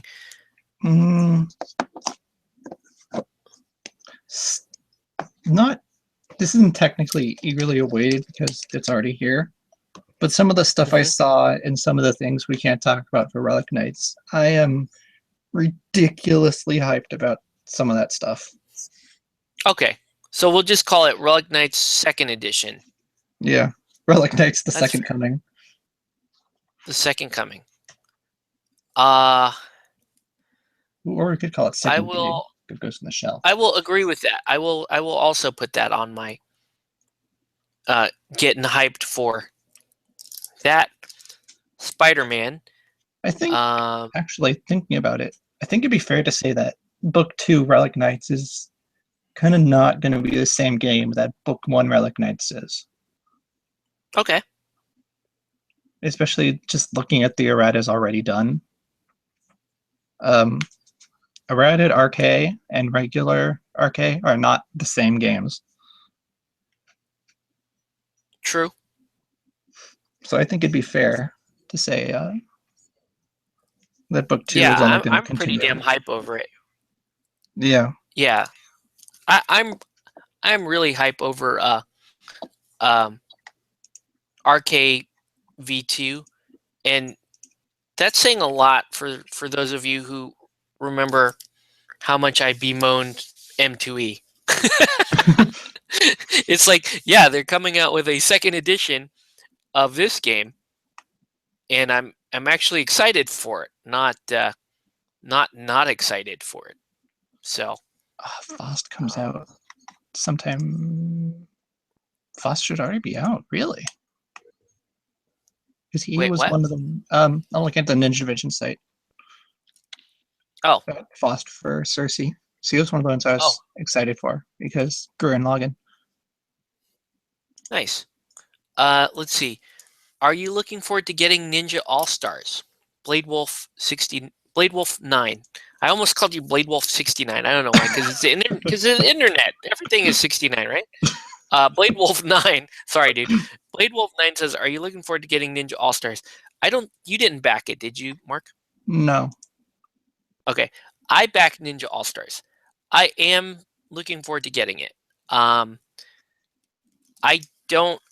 not going to say either way how hype I am about the game rules. I can for sure tell you, though, I'm pretty hype about getting the minis.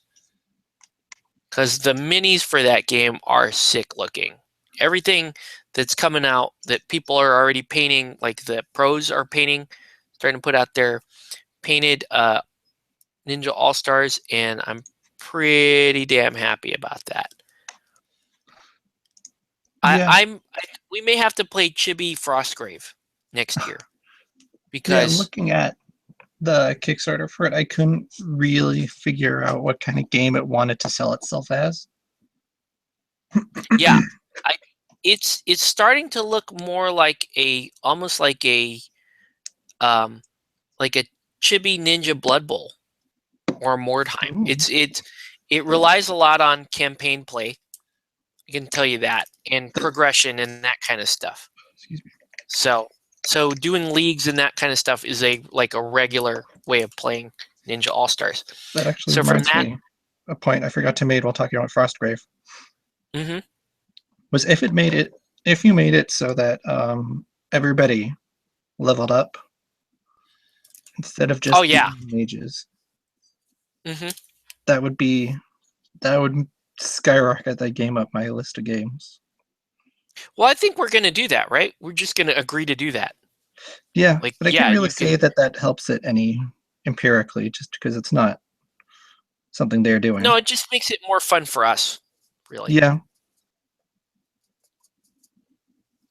So that's man. What's wrong with my dry brush? Let's see. The models are awesome. Oh, here's a game that I haven't even played yet, that I always talk about, that I hope we play next year, at least once. Let's just play it once. I really want to try A Fistful of Kung Fu. I really, really want to try it, because this is another Osprey game that seems to have a pretty cool mechanic to it, and it really is kind of playing off the fact that, in a movie you have a you have protagonists. So you have main characters, and the main characters are like crazy overpowered versus the regular, riffraff, the thugs. And I want to play that because, Mark and I talk a lot about anime and stuff, and I'm like, well, this game is perfect for that because you can have the overpowered main character, and then you can have the chaff, the sidekick stuff, the enforcer. And so it's like, since we, that's one of the things that we really like to do when we're playing miniatures is we want to include, references to our favorite animes and that kind of stuff. This would also be a good opportunity to play, if we want to play Fate Stay Night UBW or something, you could craft, the game set is designed for you to craft those types of scenes. So if that's what we really want to do, this is one of the games that would allow us to do that.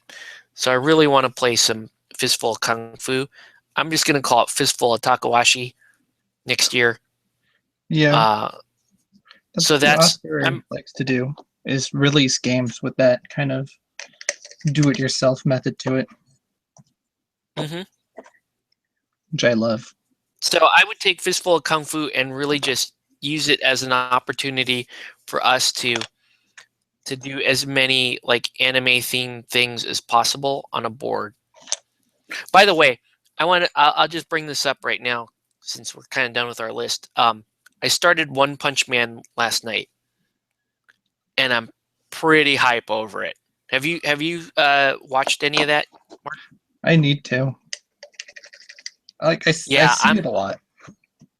Pretty hype over One Punch Man right now. It seems fairly amazing. I think people compare the animation to being like the best thing ever. My only response to that is GIFs of the animation in Fate Zero and Fate Stay Night Unlimited Blade Works. Yeah, UBW animation is crazy good.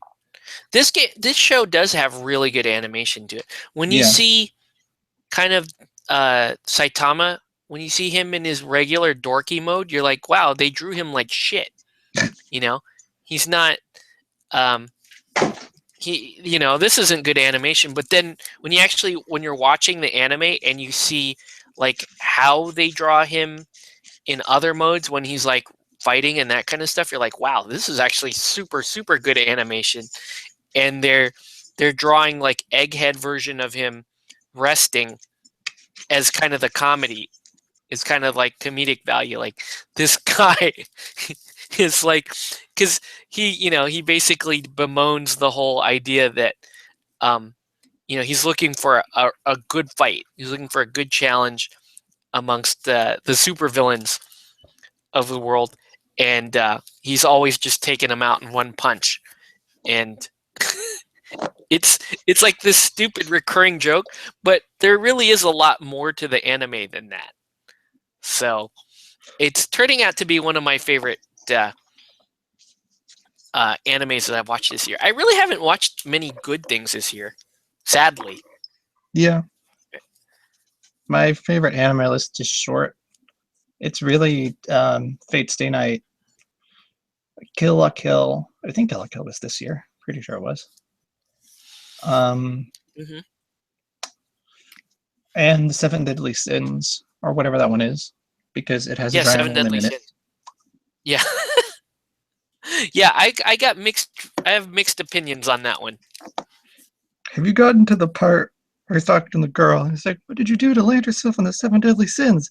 Well, I followed a bunch of girls around and I stalked a bunch of girls and took their underwear. Oh yeah, yeah, I got to that part. I love how and she didn't believe him. She's like, "No, you're hiding your true crime." He's like, sure I am." I love how unembarrassed it is of itself. Like the whole reason he hires onto the restaurant is just to be a big boobied waitress. Yeah, it is pretty unapologetic about. I do like. I do think that's refreshing. Like when when they do fan service and they do ecchi and all that stuff.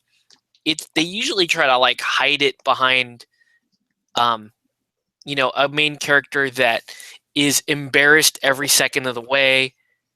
And whereas in this case, the main character is he's just Mr. Roper, Mr. Groper. Like he just goes straight for it. Like there's absolutely no there's no remorse in his ultimate perviness. And I gotta admit, yeah, that's pretty refreshing. My wife caught an episode because full disclosure, my kid really likes that show. He likes that show a lot. Like we'll watch dinosaur stuff on TV before he goes to bed. He wants to watch dinosaur stuff, so we watch dinosaur stuff, and then he watches some anime with me. Like he'll watch. He was watching Durarara with me earlier. And especially if it's an English dub, then he'll get into it. But this one is like, yeah, Daddy cartoon. I want to watch Daddy's cartoon. And so he's watching that with me, and my wife is there, and and sure enough, what's the guy's name? Wrath or whatever. Yeah. Meliodas. He's doing his gropey maneuver. My wife is like, what are we watching?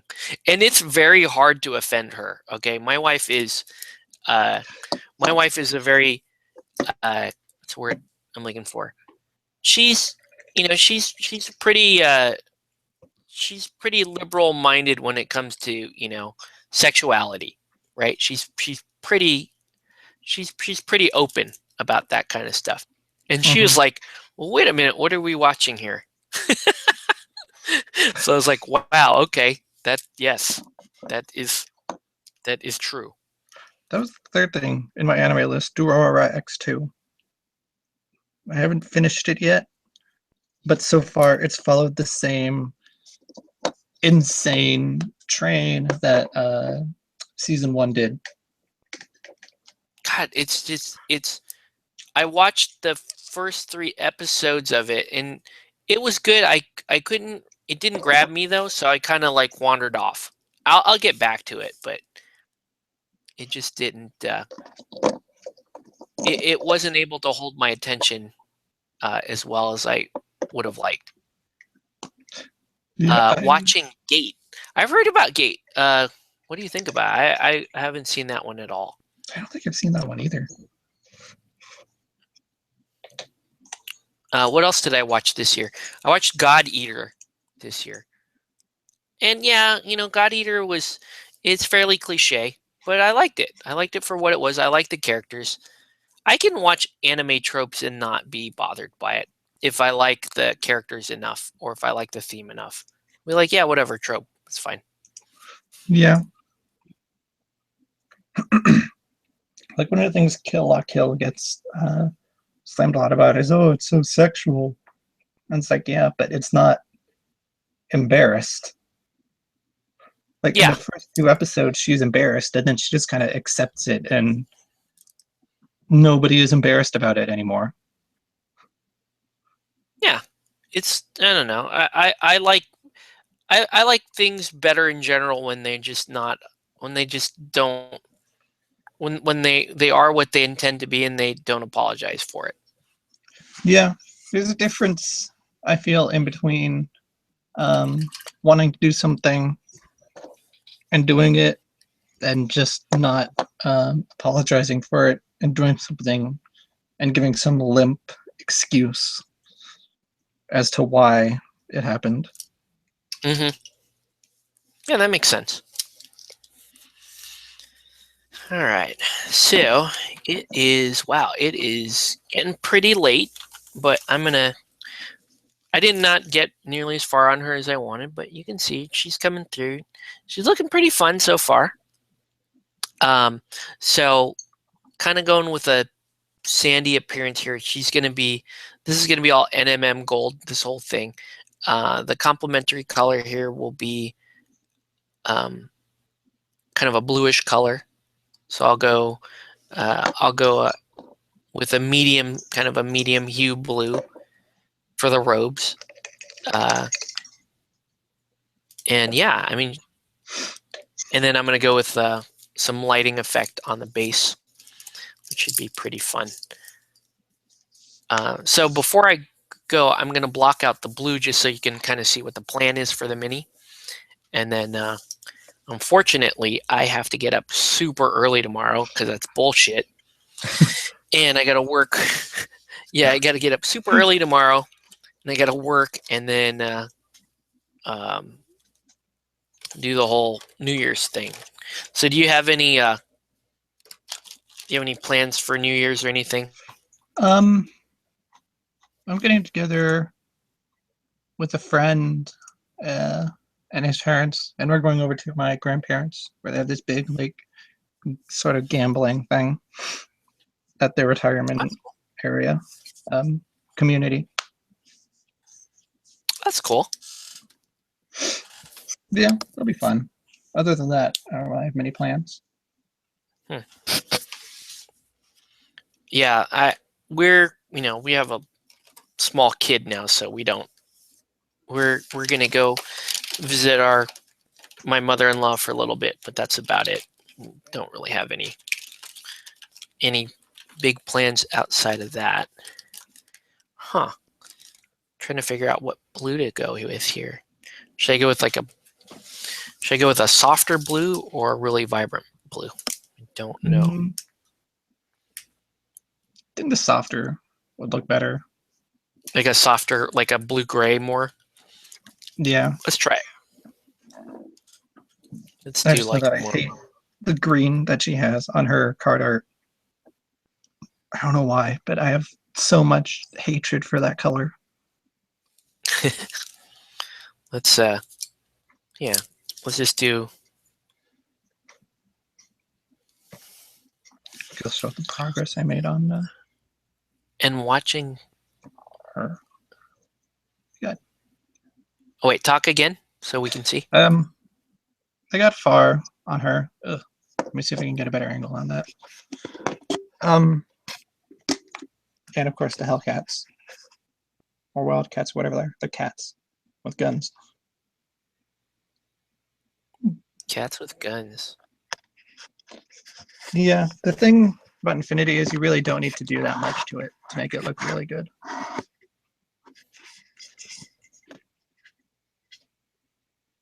should be good. I really like painting Infinity. Yeah, it's fun to paint, but like there aren't a whole lot of like insane color highlighting areas like on Anima Tactics or Relic Knights, which is what I actually meant to say instead of Anima Tactics. Close. Close enough. And I like how they do different poses for the same trooper. Like the 3 Hellcats, that's the same unit, effectively. It's the same dude, it's just different models for it. Sure. That makes sense. All right, so making sure, gotta get her. She has a really weird top that goes over the top of her boobs and then spins off the sides, therefore like maximizing the underboob. It's just, instead of that band maximum, the hormone maximum, the underboob. Yeah, like you can see right here, like they come Yeah. around the top and they wrap. They make sure you get no side boob, but they really maximize. Like they really maximize the underboob. They're not embarrassed about that either. It's almost the Cilia from Anima Tactics level underboob. The limited edition Cilia underboob. The limited edition Celia, she might as well just be wearing like pasties. Yeah. Like if we're being honest. There's a lot of underboob there. There's no. There's a lot of under, top, and a little bit of side.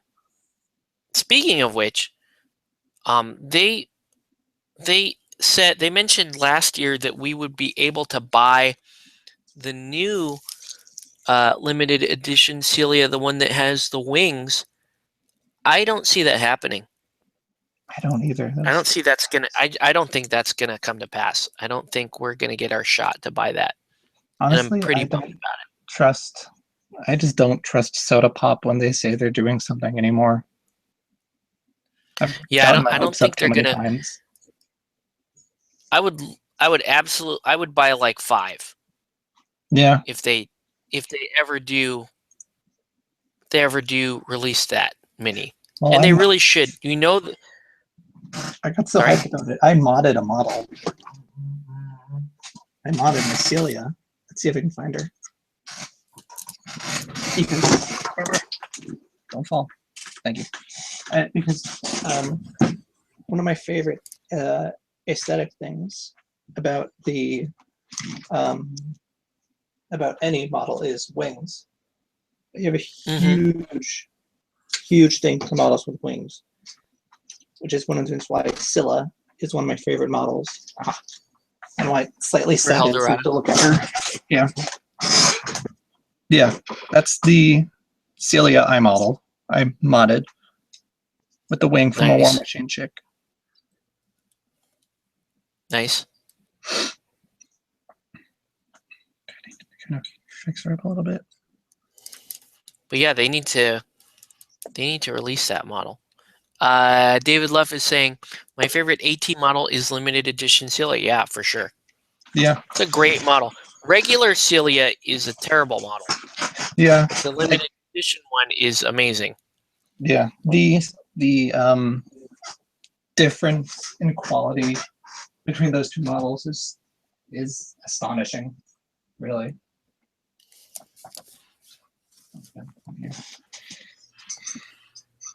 Okay, got that. So I got that done. Let's continue to block off the rest of the blue on the tabard. It's a cool, yeah. Every time I'm horrified that some bit of her has fallen off. Like some part of Kisa has broken. Kisa? Yeah. Just every time I look inside, I'm like, okay. It's such a fiddly model. Yeah. Yeah, I ended up putting 6 pins in Celia. In this Kisa. And it's on my Instagram. You can see where I put the pins. Yeah, and I it's saw that. It's like some of the hardest placement ever because I'm using my tiniest pins. That it essentially they're like half as thick as your normal paper clip. So it's like wire. It's like dental floss. Something like that. That's bigger. Is the Seraph I put together? If I can aim the camera right. Like the arm bits, I had to use like activator on because it just did not want to stick. Yep. And everything else actually went together exactly as it should have. That's cool. There's my Seraph that I'm hopefully going to be breaking out this Sunday. Nice. Because that's, if we talk about models we were most hyped about over 2015, I think the Seraph kind of tops my list. Nice. For me, it would be the Alice in Wonderland Malia. Although, when the models came in, that was when I realized that my favorite was actually the Kate model. Yeah, you could paint that kid up like a Zero Suit Samus, which I might have to do. That would be pretty cool when I get around to getting her, or either when she comes out on the Soda Pop store. Like that was Zero Suit Samus is like a blue color, like a so like a blue color and basically a lot of the same stuff that Questing Knight Kate has going for her.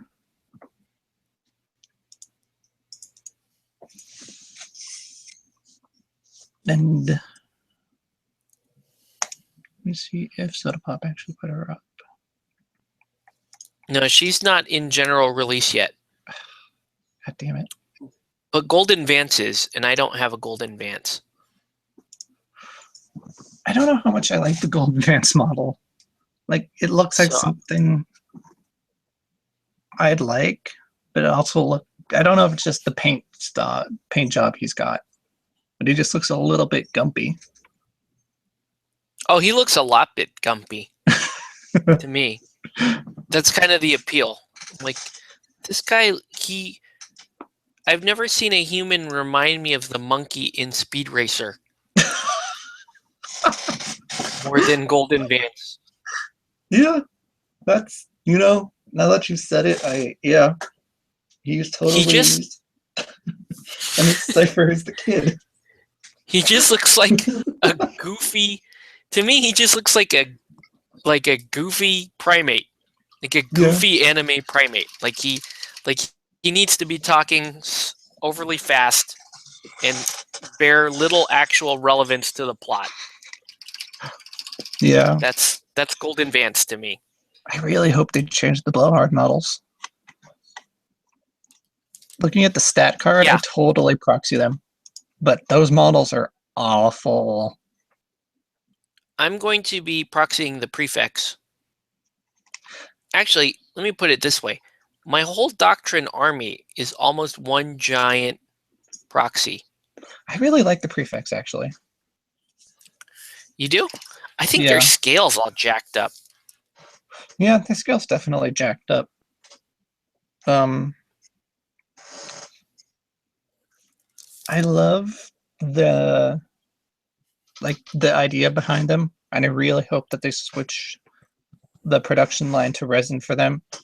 If this came out in resin and with the new standards, Soda Pop is set for itself with Codebreaker, Balia, Kate, etc., etc., and of course Master Wu Kung Fu. Master Wu. I would totally play the prefix, like those models, for always. But I'll totally. Now, is that? Do you know if the prefix are they a is that supposed to be like a Tenchi Muyo reference? I'm like 99% sure it is. Okay. Because the girl with the staff, she looks a lot like what was her name, Ryuko or something?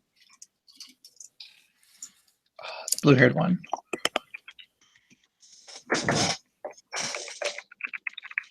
I don't know. I don't know. I would not be surprised if it was sort of a call out to Tenchi Muyo.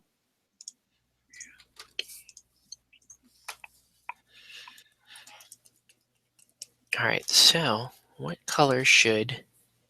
Oh, Ryuki was the rabbit. That's right. The little cat rabbit that turned into a giant spaceship. As you do. As you do. All right, so yeah, I'm just gonna finish blocking out a couple of colors here. Well, one last color here.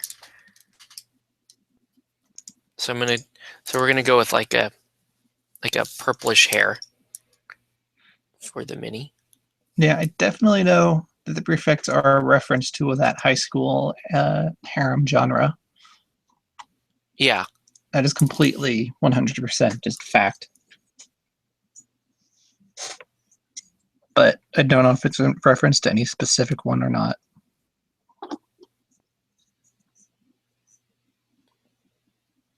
Yeah, I'm gonna paint up a male Wissenschaft agent, and I'll find some Takawashi miniatures or something to be the other 2 prefects. Oh, you know what? You can make one of them, if you could find a model for me, you can make one of them Shiro Emiya, one of them Rin Tosaka, and one of them Sakura. What? That would be amazing. That could work. That's a great idea. That would be awesome. Or you can make one of them Saber. The Sword Girl Saber. Well, like I that. already have a Rin. I actually have 2 of the prefects ready to go, if you think about it, because I have, what's his name? I have, oh no, I would replace Kirei Kotomine, but I already have the Rin Tosaka model, Yeah. and I just need a Sakura model. Honestly, I think any one of the female Wissenschafts, the female Wissenschaft agent could work for her. For Sakura? Yeah. I may have another female Wissenschaft lying around somewhere. If not, I bet Comic Quest has one. Yeah.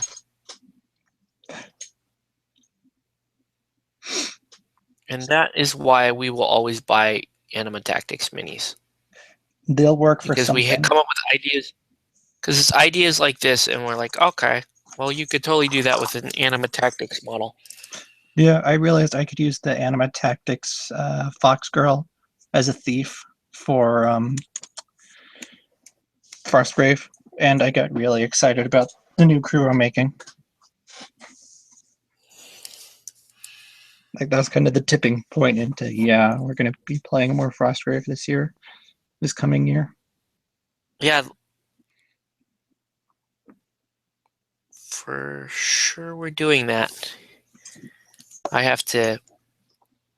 going to have to beef up our terrain a little bit more, our fantasy terrain. I got a bunch of fantasy terrain stuff here that could work. I just need to, like, dig it up. Like, what I really need to do is just go through all the terrain I have, see what I can work with and what I can't. Mm-hmm. What I also need is to find out who manufactures the Thon buildings, because I need to buy, like, 1 billion of those. All right, so let's see. I do own no figures from Relic Knights yet to play them.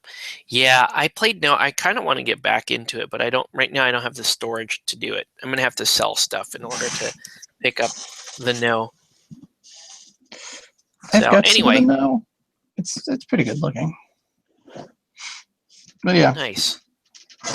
Yeah, that looks good. So here's where I'm at. She's not finished, but you can see the basic colors coming in.